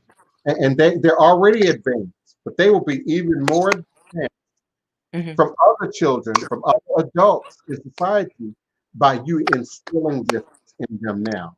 How to sit still, how to be quiet, Mhm. how to listen, how to meditate, how to think. You know, I took critical thinking my first year of college. You know, who would have thought critical thinking in college? How come we weren't taught that in elementary school? How Mhm. come we weren't taught that in kindergarten? My mom taught us that at home. So you have the opportunity to get them still, to get them to be quiet. Your scenario is a little bit different than Wapani. I don't want to tell Wapani business, but obviously her husband is grown, her son is grown, Yeah. you know, her brother-in-law is grown and has some health issues that he's dealing with. You know, so trying to get grown people, you know, to now adapt new behavior can be a little bit challenging than you instilling it from the baby upward right now. Right. How to acknowledge spirit, how to be quiet and listen, and you can make it as a game. You know, turn it into a game for them, and they'll grow into that. So when you become teens, and you say, "Be quiet and meditate," you won't have to explain. Yeah. They already know what's happening. But Mhm. right now, you got to create a sacred space. You have to. I think that's an issue. I don't want to use negative words like a problem. I think that's an issue for mothers of all ages who don't have a significant other or another partner in the house. And of course, now you're quarantined, and so you Mhm. can't move around a whole lot. Tell me what city you live in again? I'm in Baton Rouge. Oh yeah. Okay, so you know we're in phase 2 in New Orleans. I Right. don't know about you, but we in phase 2 in New Orleans, We are and too. so Yeah. yeah, people are moving around. I can see people in Armstrong Park. I can see people jogging and walking. It's a young man. He circles the block several times a day. You know, jogging and walking. And Mhm. I think he might be trying to get over the virus too.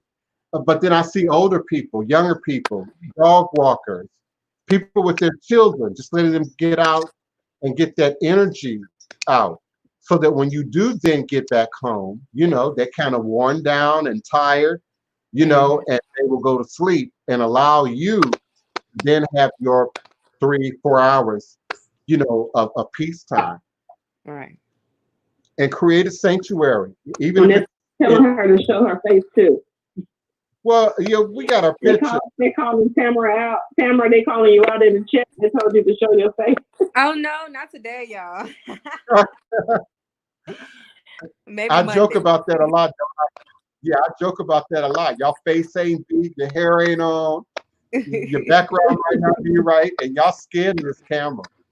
I invite y'all to get on this camera now. I was Come on it on. with you the last time, but not today. Yeah, you were. and you was together. You cute. Yeah, you got it together. You don't look like a mother with 4 kids. You really don't. Well, So thank you. I applaud you. You holding it together well. You Thank really are. Just make sure you create sacred space for yourself. You have to think about it this way. Even as a mother, it's to your children's best interest you. that you create a sacred space for your Right. children. Because if you ain't right, how can you mother if you're not together?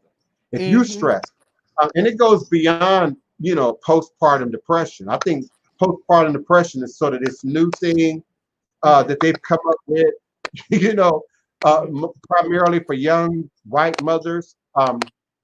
We never heard that in our No, community, no, no, no, and if it is in our no, no, community, no, no. hold on, listen to me. And if it is in our community, all the black mothers got it. All the single-headed households got it. Yeah, I am. Everybody's got it. And it goes back to what we talked about yesterday, Kiona. There just still are not enough services and or attention, as Voodoo Culture was talking about, to the needs of women, Yes. to the needs of mothers, to the need to the maternal needs, and having the right doctors in place and having the right services in place so that you don't have to, search for a downtime. You should have someone that you should be able to call, Tamara, a mama, a friend, you know, whose Yeah. hygiene you trust, who can give you a couple of hours to sleep, to take a nap, to meditate, to take a long hot bath, so I empathize with you. I really do. As a single person, I empathize with you because that's not a reality I've ever been in, Mhm. where I had to.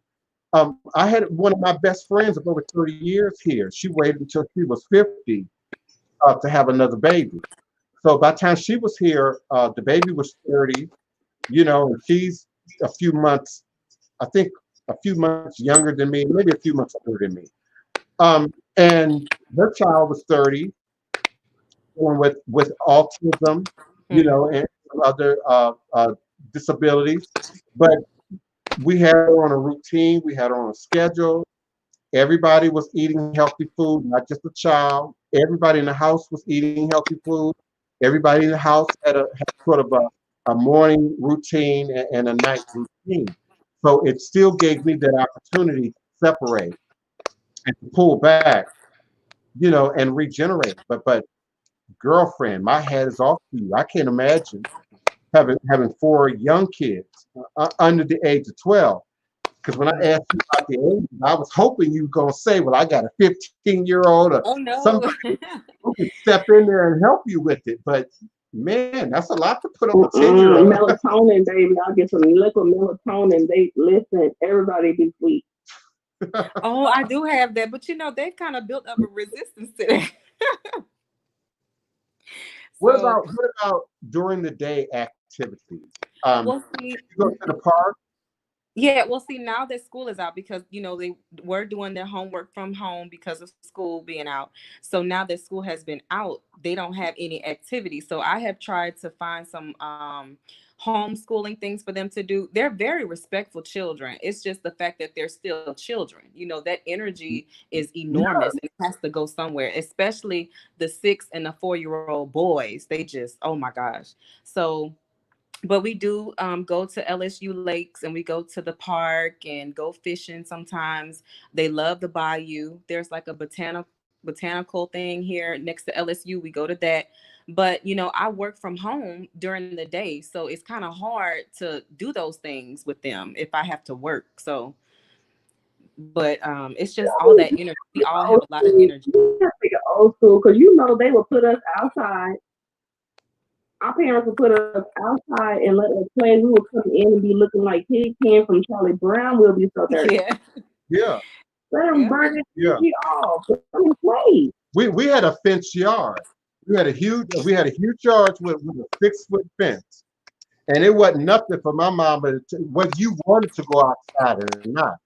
You were going outside and you were going to stay out there, 2 hours, 3 hours, until she called you back in for some water and a peanut butter and jelly sandwich, or a piece of apple, but then sent you back out. My mother's a retired school teacher. So at homework, write a book report, read this story, and then write about it. Do these math problems. My mama would, would do all that. So be creative, and that's why Tamara asked you, where do you live in Baton Rouge? How close are you to the woods? How close are you to a field of grass? How close are you to a place where you can say, y'all go out there and run in circles, and mama go sit here in this car and breathe for me. Yeah, and meditate. Like walking the distance from a big park. We can do that. Yeah, and so get them to exercise that energy. Make up some games for them. Horseshoe. Bring back some of the old school games that require movement, that require them to jump up and down. Simon Says. Simon Says is good because mama can make up anything in Simon Says. Simon Says do jumping jacks, 20 jumping. Simon Says run around and they will for sure be tired and ready to go to sleep at the end of the day in a very natural and organic sort of way. And again, forgive me for trying to sound like a parent because I don't have a clue. I'm being honest. I don't have a clue. I ain't got no children. I knew in the kindergarten when the teacher went around the room. I don't have any, but I know what to do with them. Let them run and play because that's the reason why they getting on your nerves because they got to burn their energy off. They're not like us, But I'm thinking, you get somewhere, you like home working for hours. They got to move. But I'm thinking from Tamara's perspective.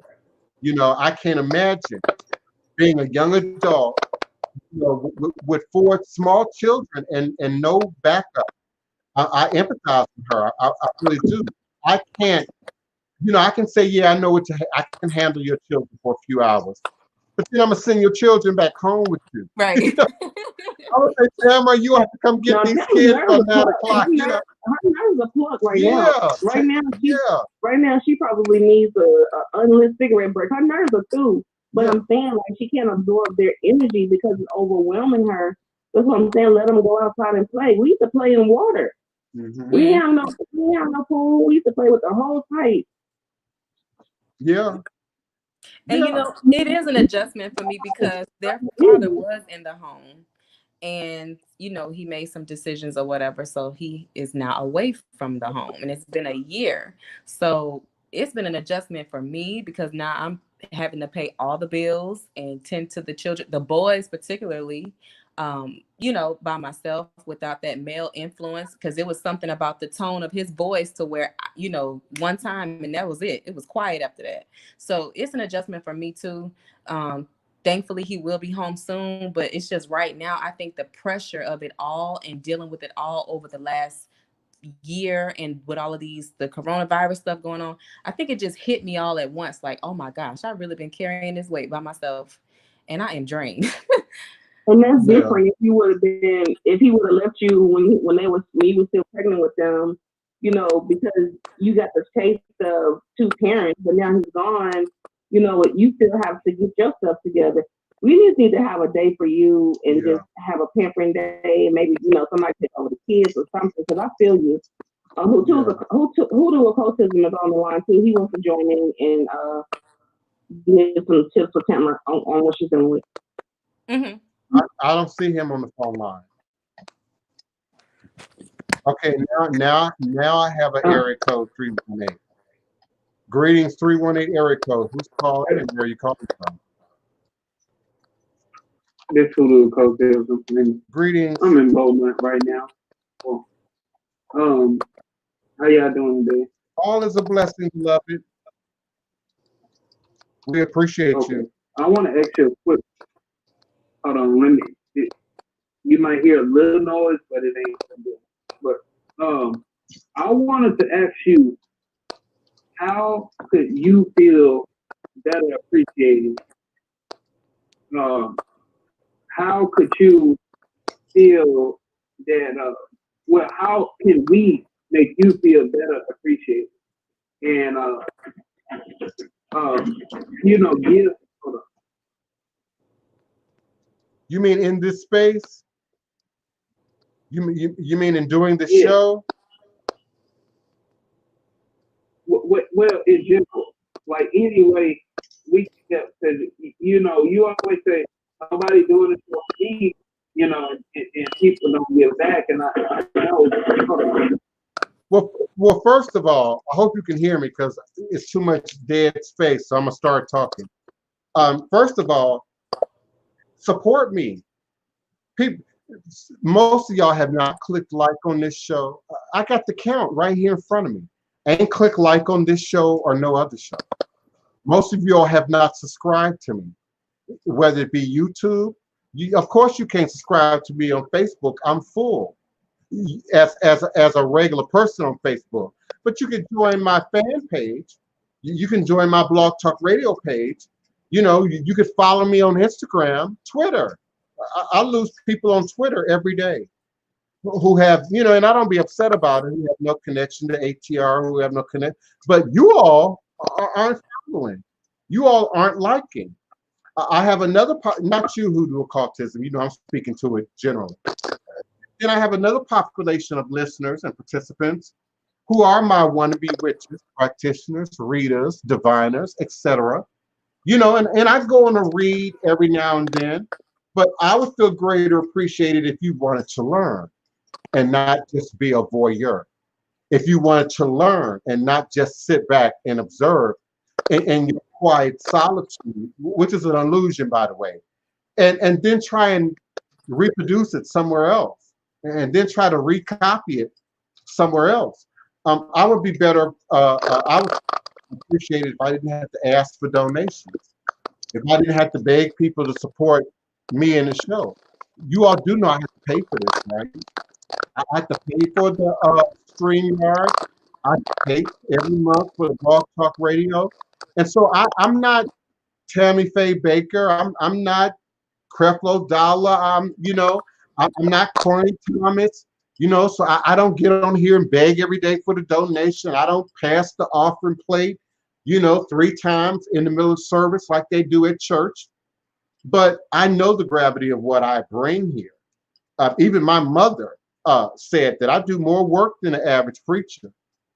I do way more work than the average preacher. You preach for an hour and a half on Sunday. Everybody else do the service, but then you get up and do your little hour and a half, and then you sit down. And then you might do it again on prayer service, maybe Wednesday, Thursday. But I do this 2-3 hours every day. Every day. Most preachers don't do that. Then I spend hours doing consultations after the show till like 6, 7, sometimes 9 o'clock at night. And then I got people calling all night, texting all night, emailing all night, trying to get me to turn my psychic world on all night. And so usually by 4:30, 5:30 in the morning, I'm up again and at it. But I want you all to think about the many years that I've been doing the Blog Talk Radio. Now the time that I've been doing YouTube Live, I don't beg y'all for nothing. I don't get on here every day and say, call me now. I don't get on here every day and say, send me your donations and your offerings. I don't get on here and beg for candles. Y'all know how much candles cost. You all know how much a 7-day candle costs now. You all know. You all know how much lamp oil costs. You all know how much e-foam powder costs. Cola nuts have to be imported. So I just ask Hoodoo occultism that people stand true to what they say they believe in. You can't say you believe in the hoodoo, the root work, the occultism, and not support me. You can't say you believe in the ancestors and not support me. It goes against what your demonstration says about you, what your demonstration says that you believe and understand. My godchildren, they doing their part. As long as they doing the work, I'm good.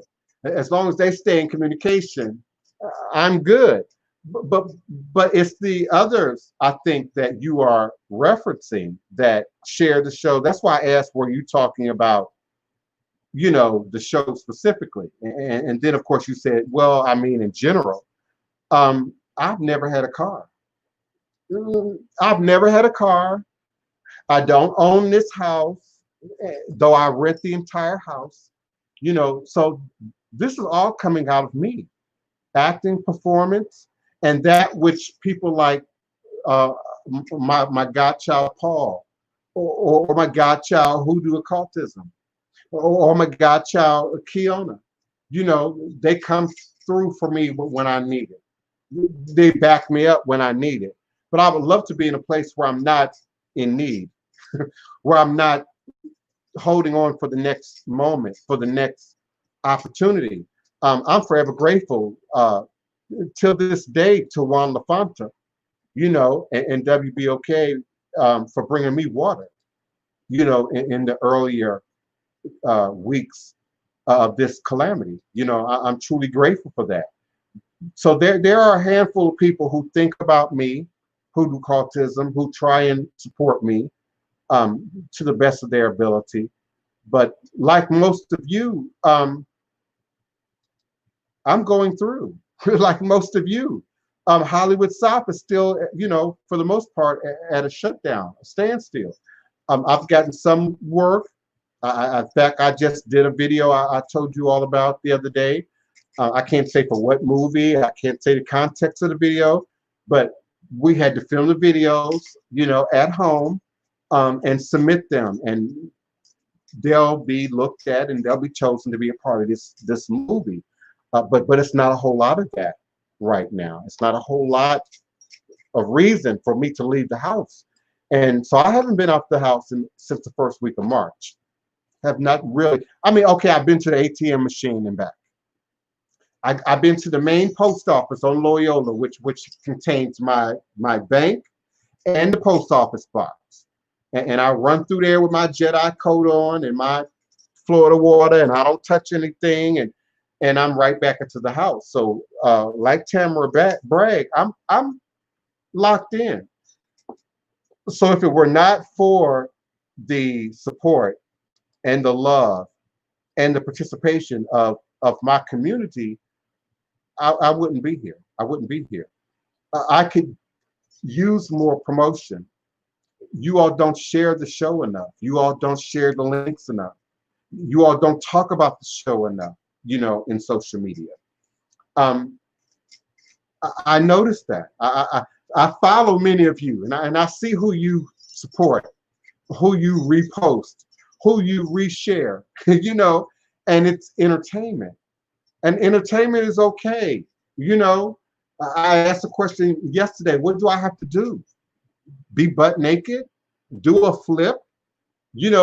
Speak Arabic through the entirety of the show? Speak Yoruba through the entirety of the show? What do I need to do to gain that support that Hoodoo occultism is talking about, and particularly from this audience who listens and participates and is a part of this sacred circle with me almost, every day.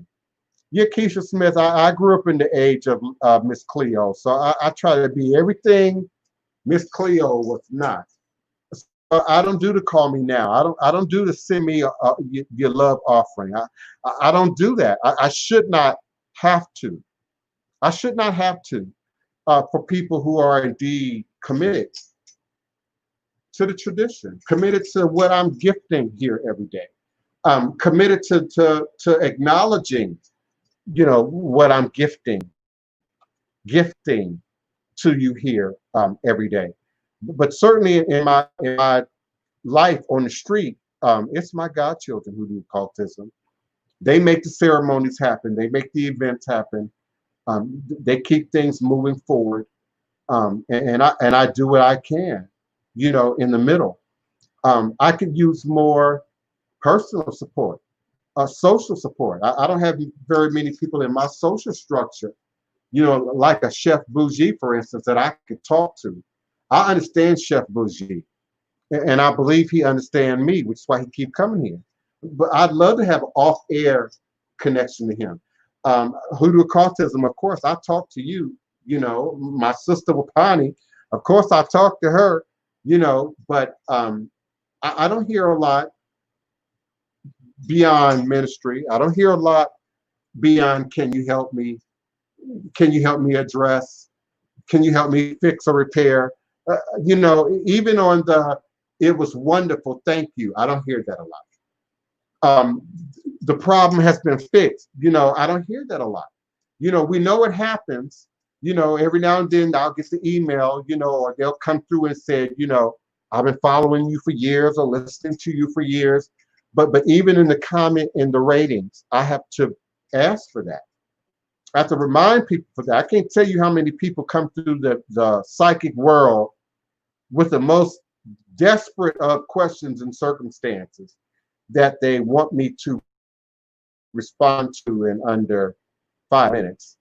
And can't even leave a comment or rating afterwards. And I will ask, please do leave a comment or rating to ensure that you will always follow with me. Yes, no problem. I'll absolutely do it. And 30 seconds later, 90 seconds later, 2 minutes later, they gone. They gone. They got their answers. They got their fix, and they're gone. So I don't know how to, and I need your help in figuring that out. Hoodoo occultism. Keon, I was meditating on you so hard last night. You should have felt me. I need help figuring this out. I need help in moving it forward. I need help in marketing, and promotion. I need help in writing. I'm desperately seeking a professional writer right now. Is that why I kept having all them downloads of marketing? Because I'm like, why in the world am I thinking about marketing? I'm trying to think about how to find me a husband because I was in my hormones, and I kept thinking about like promoting and social media, and I'm like, what the hell? Yeah. It was you. Yeah, that was me, honey. That was me. You. That was me. There's some stuff going on. And I mentioned it a little bit early in the show. Some of you caught it, some of you didn't. But some of y'all know who Maddie is, and Maddie clowning right now. Somebody done pissed Maddie off, and Maddie got an audience. Maddie got a following, and I wouldn't want to be, the wannabe perpetrating ass tarot reader or psychic reader that Maddie is coming for right now. I wouldn't want to be in that position, in that chair. But at the same time, from a marketing aspect, I mean, she can get 100,000 likes on being mad.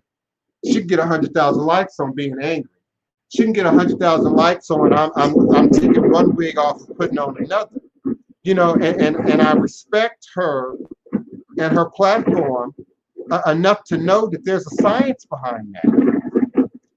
There's some math behind that. I just don't know how. I just don't know how to work with it.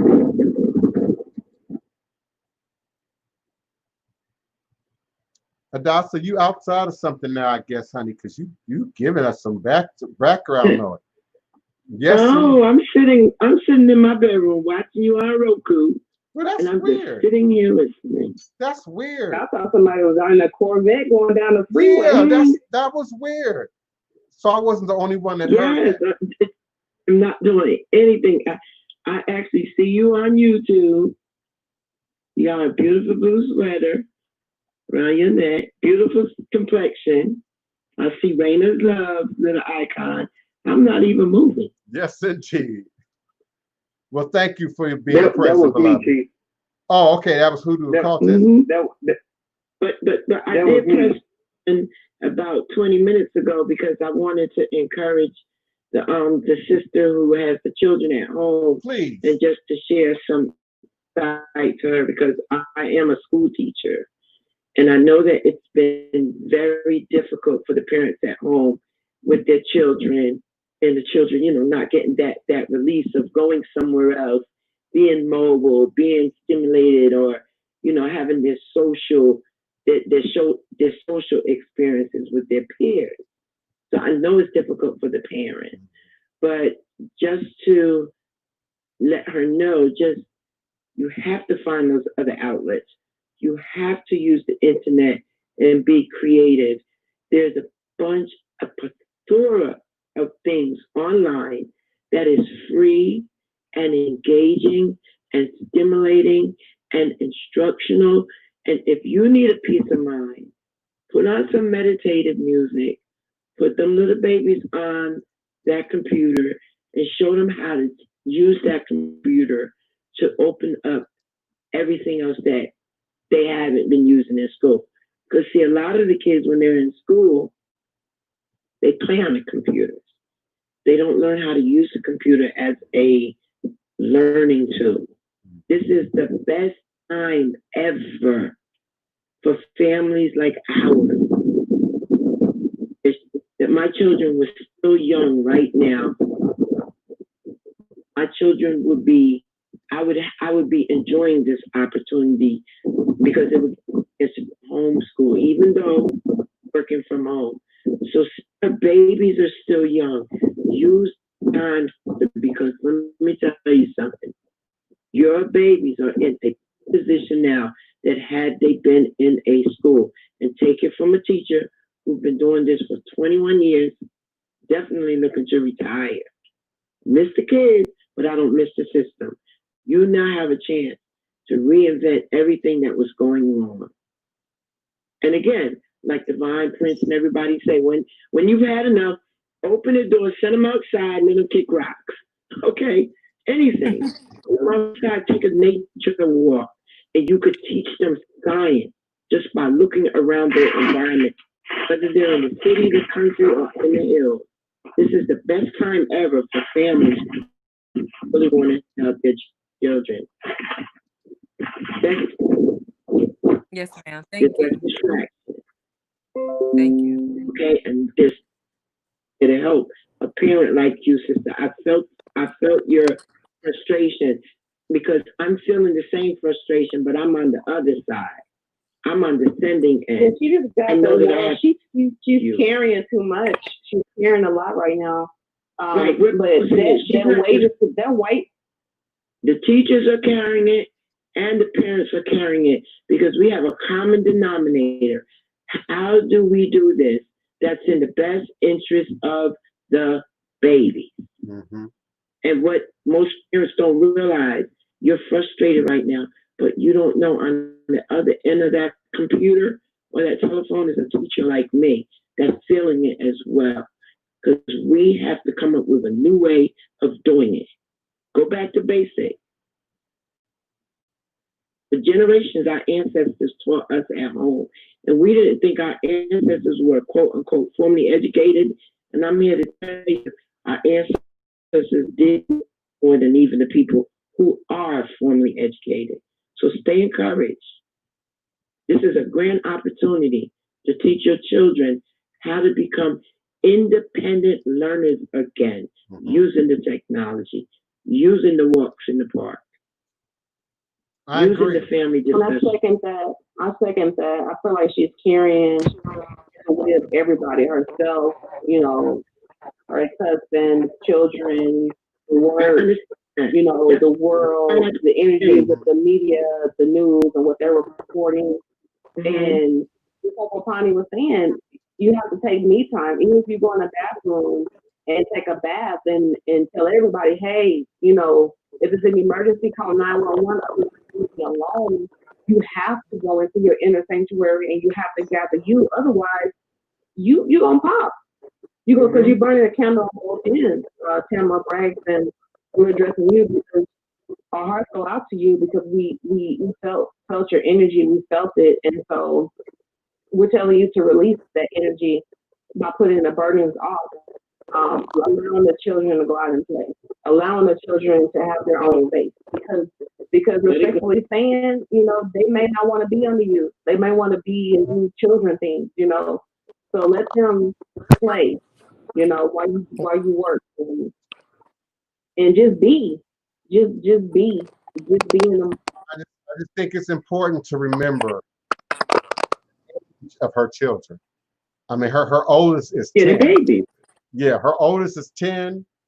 Then I think she said 7, and then I think she said 6, and then one is, I don't think is a year, or maybe a little bit more than a year, if I remember. Yeah, it's 10, 6, 4, and 7 months. We 4 and played 7 house and months. we played Yeah. pool. 10-year-old and the 7-year-old could become the teachers now and have fun with it. That's why she's frustrated. She's looking at, oh, my child is falling behind. I got to do this, I got to do that. Plus, she got to work. No, don't let anybody on the other end of that computer or the emails or whatever add that additional burden. This was unprecedented, but it gave us a time to take back our power when it comes to education. I agree. Your children will be Right. fine as long as you're fine. Mm-hmm. That's right. As long as you're And fine. I'm telling you this just coming from my professional aspect, but also from my personal aspect, because I saw where a system systemically like cut my son's head off while I was feeding the world and trying to save the world. And I couldn't do anything about it. And now when I look back at it, wait a minute, there's some lessons that they learned along the way. So I understand your frustration with carrying multiple, doing multiple things at one time. Don't worry, the babies are going to be fine if you are fine. Yes, ma'am. I thank y'all This is for the best giving me your time. feedback and advice. This is the best time. Yeah, I agree. Because it's going to come down to a point where you public schools, you know how many parents do not want to send their kids back to public school? Now, once they got the hang of it. I agree. We have the opportunity to literally remake our reality as we speak. Yes. And if you aren't aware, if you're not remaking your reality right now, somebody else is making it for you. You can be sure of that. If you ain't remaking your reality, somebody else is remaking your reality for you, because they're going to find an adjustment to this coronavirus, Right. to this, Remember when I was on the phone earlier and I was trying to explain why I was neglectful of my ancestral altar? Because I've been teaching remotely. And the people who are trying to recreate our reality don't know what's going on. Mm-hmm. Whereas I know exactly what she's feeling because I'm on the sending end and she's on the receiving end. Working from home, trying to teach babies from a distance. And when I mean babies, I don't care how old they are because I teach high school kids, but I taught the younger ones. So I know what she's going through. And I'm trying to let her know, listen, right now, the internet could be your best friend. You just facilitate. And when they've had enough of on-screen time, take them outside, since you could go out now and go do some wonderful things. Take a walk, watch them swing, push them down the slides, whatever. Do whatever is fun right now. Because when the dust settles, you'll be able to see this in a different light. And keep in mind, those young babies that look like you and I, that are going into the colleges and the universities at early ages, they are being taught at home. Mm-hmm, mm-hmm. And those who have resources, don't depend on it. Those who we would say are privileged, those who have a little bit of money, they're homeschooling. They're not even exposing their children to the system.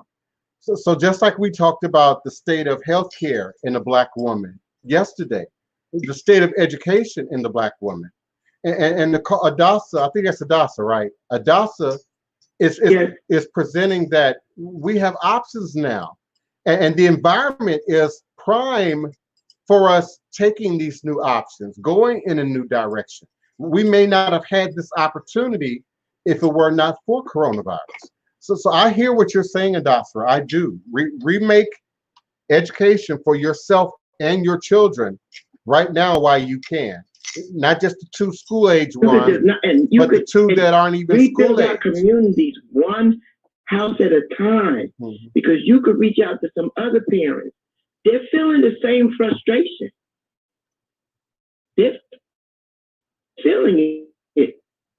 Well, you may be good at doing bookkeeping. That parent might be good at doing, assisting the students with math. Another parent might be the person that come up with really neat play dates. Rebuild the community. And guess what? educate the children at the same time. I agree. Take the load off. Yeah, I agree.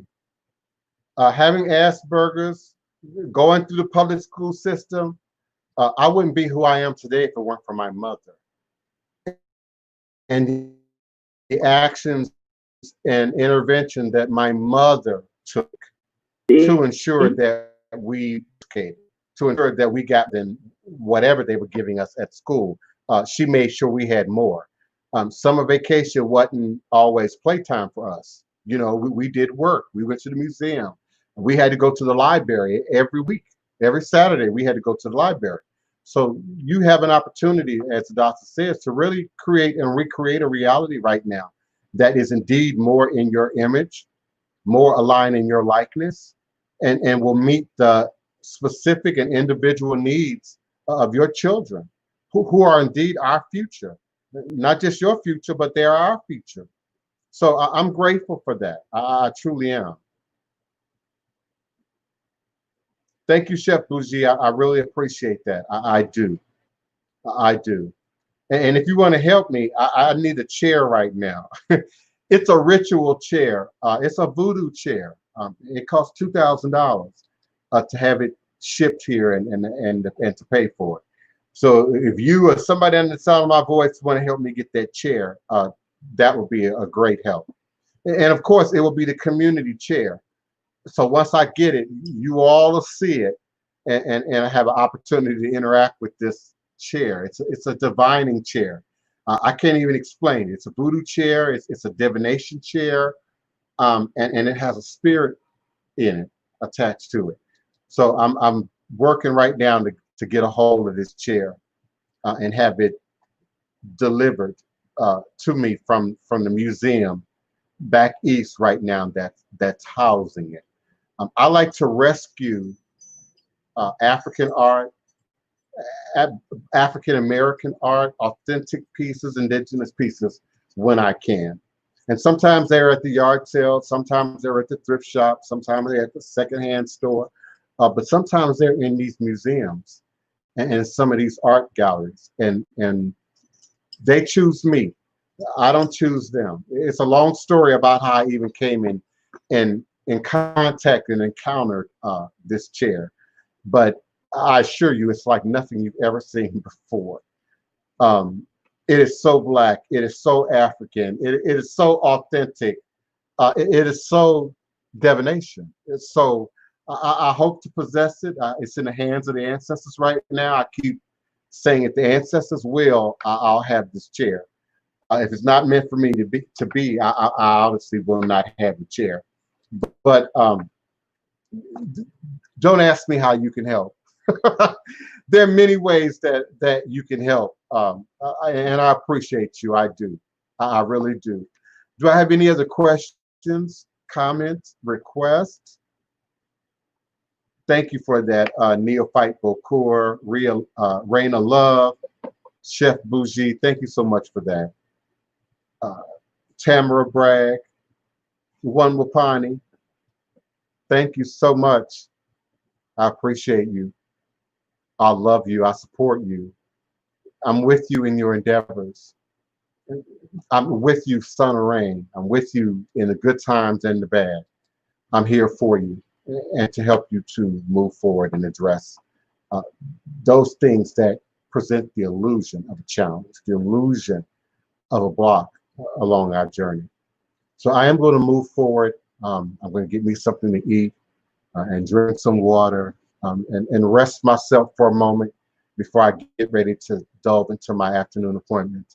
If you need me, I'm here for you. Virtually. I want to say something before you move forward. Yes. If we can give, if 20 of us can give $100, if 20 of us can commit and sending through PayPal $100, we can get this chair. We have to keep our culture alive.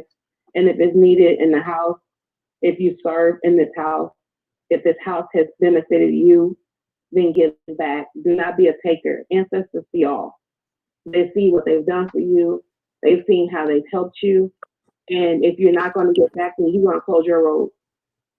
You're going to close your road. And it's not just about you, it's about your generation. So give back is universal law. It's not for Christianity. It's not you're giving to someone and they're living better than you. You're keeping the culture alive. You're feeding what's feeding you. You come here every day and you feel better about yourself. You come here every day with fellowship. Don't just walk away. Don't just put $2 on a collection plate. If it's $100 is a sacrifice, your ancestors see that. They want to sacrifice. So let's make sure that this house is taken care of because this house feeds us. Yeah. I second that with Kiana. I can commit to 50 next week, and then the following week I can do another 50 for sure. I appreciate you. I hope y'all can see I hope you can see the look on my face right now. It's written. Well, I hope you can see the look on my face right now because, you know, I never want to be the TV evangelist guy. I just don't. And I'm grateful that you all ask the questions, that you all make the comments, that you all made the request.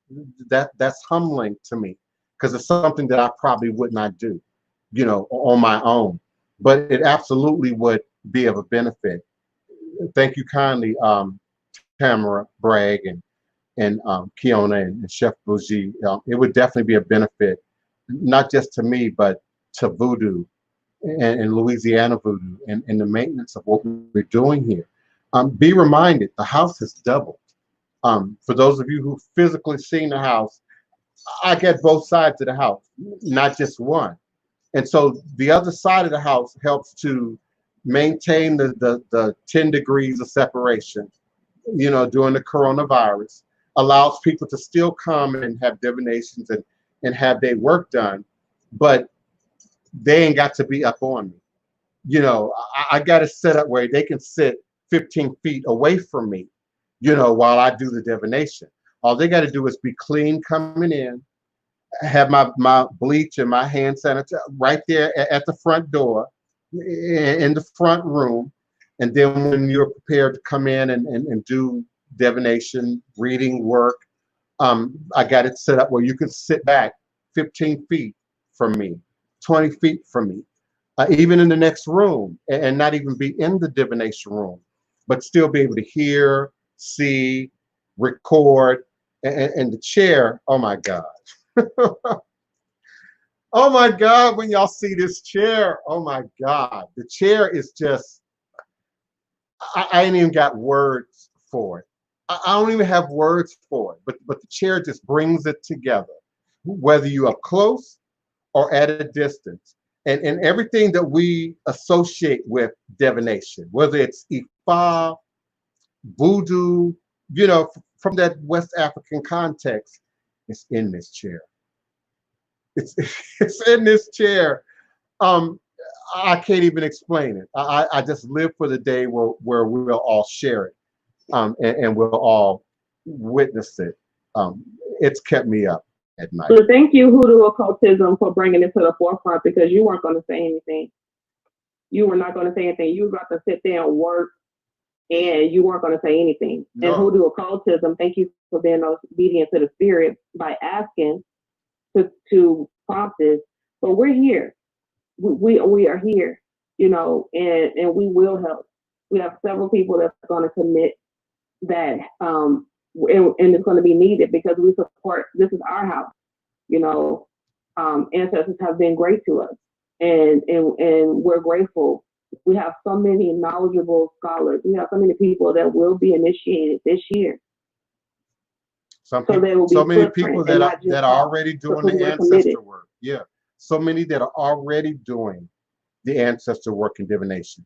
Listen, I'm telling y'all, the next ceremony, whether that's Halloween, whether that's spring of next year, the next ceremony is going to be major. It's going to be major. There's going to be so many people here. It's going to be unbelievable how big this ceremony is going to be because there's so many people right now who are answering the call, who are already doing ancestor work and divination, who are already committed to initiation, are already well on the journey, who will then come, you know, in their white and their vestments and and with their lakeys on and their crowns, and that's gonna be ceremony. I'm up at night about it. I'm so excited about it because anyone that knows me, Wapani will attest to it. If I say I want it, if I say it's in my vision, it's coming. Just know it's coming. That's one of my hashtags. Just know it's coming. Just know it's coming. So You got a powerful tribe. We're here. I I'm look grateful forward to that seeing the name. you Nearby see the Bokor vision. Tour, Chef Bougie, Keisha Smith, Bring the Love, Become the Sea, Danette Gill. Tamara Bragg, Danette Gill, everybody. If I didn't think of your name, just know that you're still within my heart and my spirit. You have a powerful drive. And so I didn't post you on my social media, not because I'm ashamed, because I'm far from it, but I felt convicted in my spirit because I do, posting, and I'm not ashamed to repost you. So I will make that something that I will do and repost it because I get mad when people don't support me. So I can't be a hypocrite, I appreciate that. So, yeah, I'm not going to be a hypocrite to my own feelings and do the same to you because I don't like it when it's done to me. But I'm committed. I'm in, and I love you all very much. I'm grateful for this opportunity to be in the land of the living. I'm grateful for this space that you come and service and that you pour into us. And the space that I'm creating for you here. It is not going unseen. And the space that I'm creating for you here. This ain't my space. This is Voodoo space. This is our space. And indeed, this is where we come to do the work. So I'm building a house for us. I'm building a house for this community. And we need to stand up and be represented. Long gone is the idea that we all have to be Black and Christian and Catholic and Islamic or any other enforced religion upon us. And so if we're going to stand up now, Neophyte Bokor, and we're going to stand up Hoodoo occultism in these names, help me build this temple. Help me create this space that we all can share in and participate in. Some of you right up the road, like Danette Gibbs, right up the road, Tamara Bragg, right up the road. And there will be a time, there will be a day where we'll be coming together physically. Not just here, but Congo Square. Congo Square is open. Congo Square is available, but Congo Square is a ghost town right now. And only 1 or 2 people walk through there every now and again because of the idea of COVID-19. We've also had some seasonal inclement weather here. So we've had the hurricane, we've had storms. Things are just up in the air right now on many levels. But as we settle into summer, as we move deeper into June, I predict by the end of the month, we'll have a clearer understanding about any kind of spike from the protesting, from Memorial Day, from all of this activity that we're seeing. By July 4th, we'll have a clear understanding about what the fall and quite possibly what the winter is going to look like. So in the meantime, I'm building this house. In the meantime, I'm creating this space. In the meantime, I'm doing the work and taking in and embracing and befriending and familying those who want this. My focus can't be on those who don't want this. My focus can't be on those who ain't sure about this. Watch me, study me, do some research, look into my background.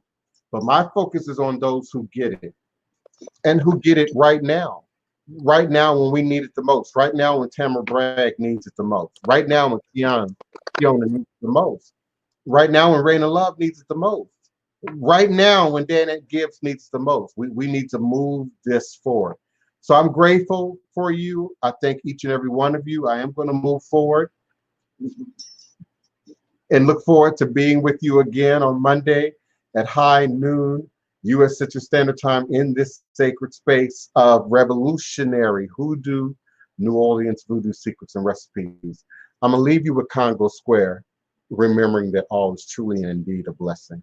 For those who asked about Congo Square, we're going to recreate Congo Square, virtual Congo Square, right here, right now.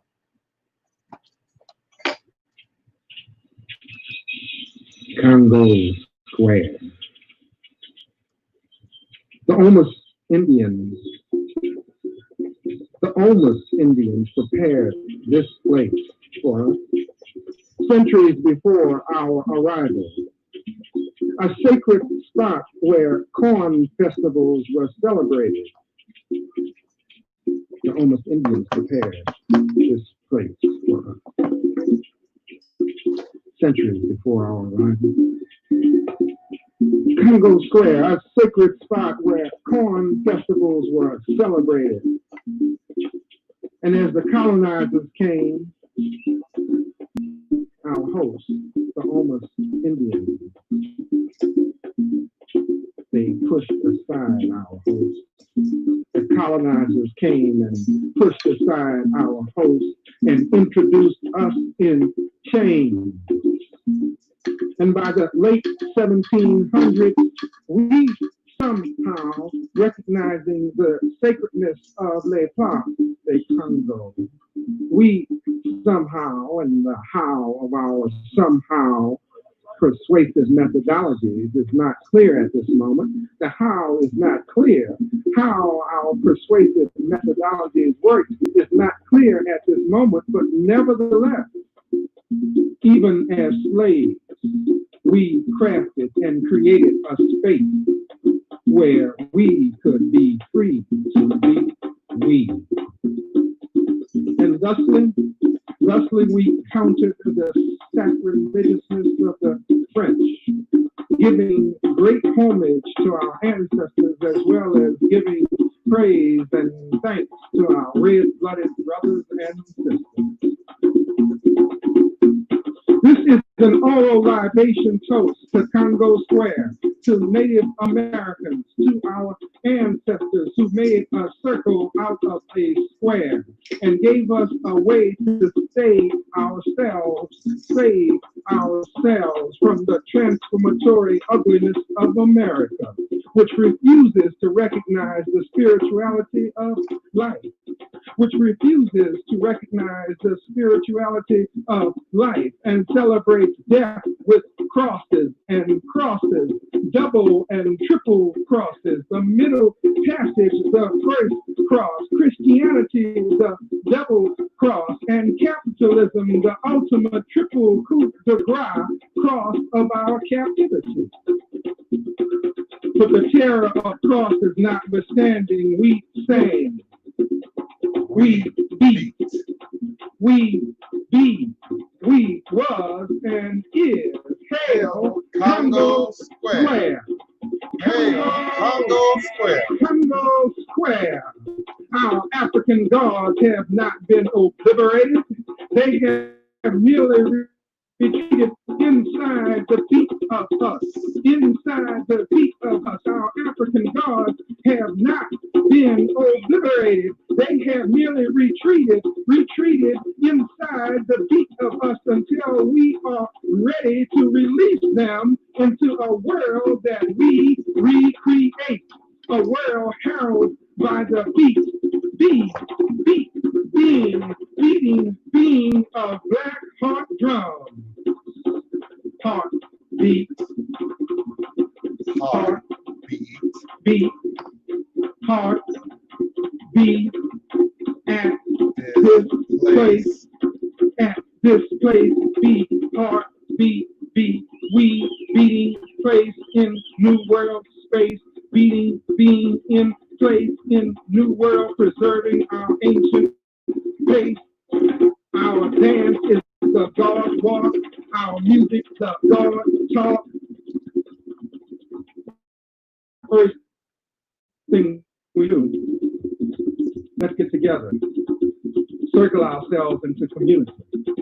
No beginning, no end, connected together and singing, ringing, singing in a ring. Second, let's be original, aboriginal. Be what we were before we became what we are. Be bamboola dance, be banza music, and sing song words which have no English translation. Third, let us remember. Let us remember never to forget. Even when we can't remember the specifics, we must retain the essentials. Let us remember never to forget. Even when we can't remember the specifics, we must retain the essentials. The bounce, the blood, flow, the feel, the spirit, growth, energy. Must retain and pass on the essential usness that others want to dissipate with out of us.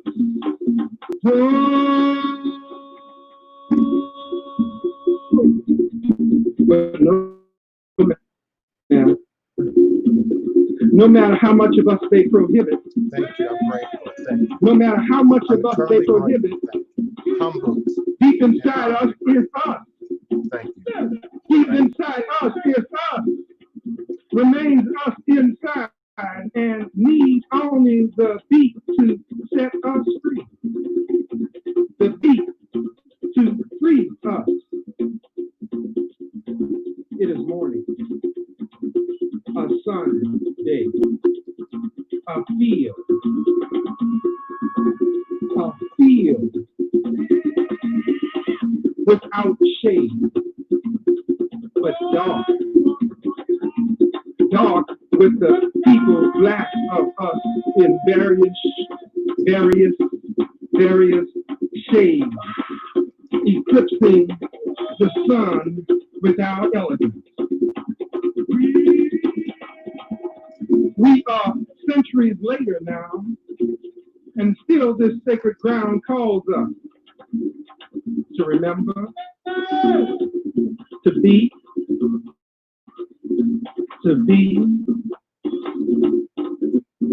we are centuries later now, and still this sacred ground calls us to remember, to be,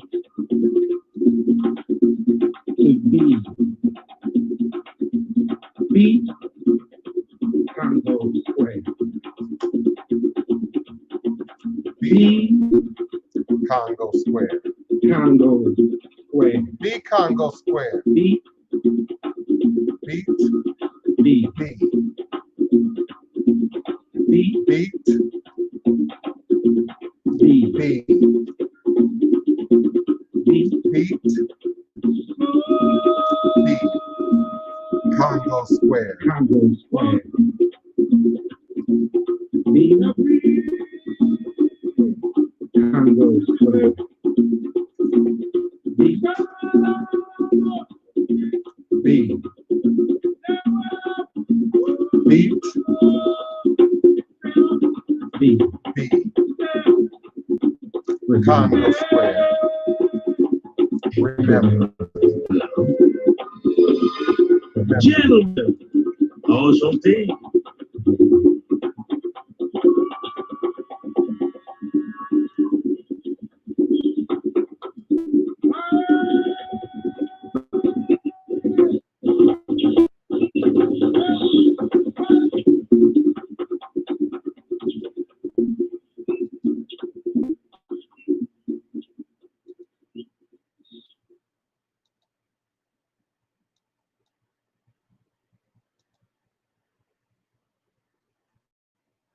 Hello. Gentlemen. Hello. Gentlemen, enchanté.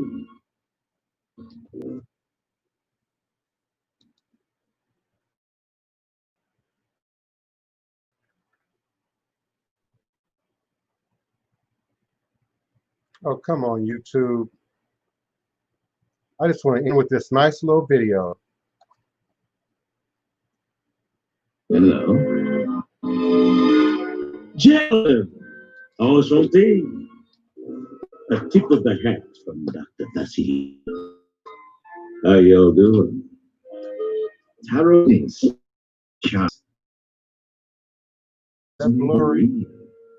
Flashy guns. Well, I bet, man, and I'm not. I stay away from games of chance. I'd wager I'm in the company of visiting royalty.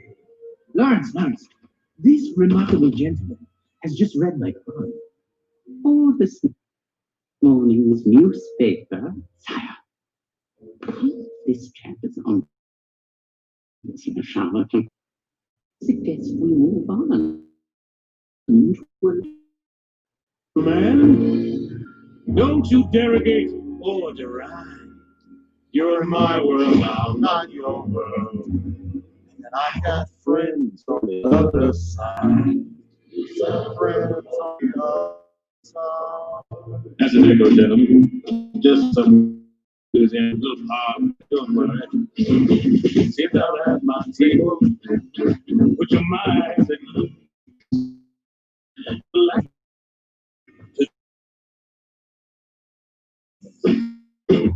I your future around something. I look into your heart and soul. You have so much, Lawrence. Make your wildest dreams come true. I got voodoo, I got hoodoo, I got things I haven't even tried.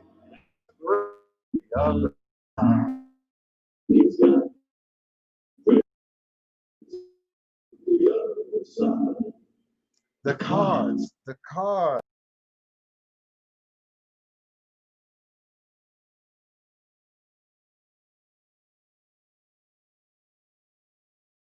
To your future with me. You, young man, are from across the sea. You come from 2 long lines of royalty. Of course it is, I'm Dan. a royal myself on my mother's Of side. course it is. Your lifestyle's high, but your funds are low. You need to marry a little honey whose daddy got dough. Mom and Dad cut you off, huh, playboy? Now y'all gotta get hitched, but hitching ties you down. You just want to be free, hop from place to place. But freedom, green. It's the green, it's the green, it's the green you need. And when I look into the future, it's the green that I see. On you, little man, I don't want to waste much time. You've been pushed around all your life. You've been from your mother and your son, your brother. And if you was married, you'd be in your future, the you I see is exactly the man I always wanted to be. Shake my hand. Come on, boys. Won't you shake a poor sinner's hand? Yes. Are you ready? Are you ready? Transformation Central. Transformation Central. Can you feel it? You're changing, all right. I hope you're satisfied. But if you wait, don't.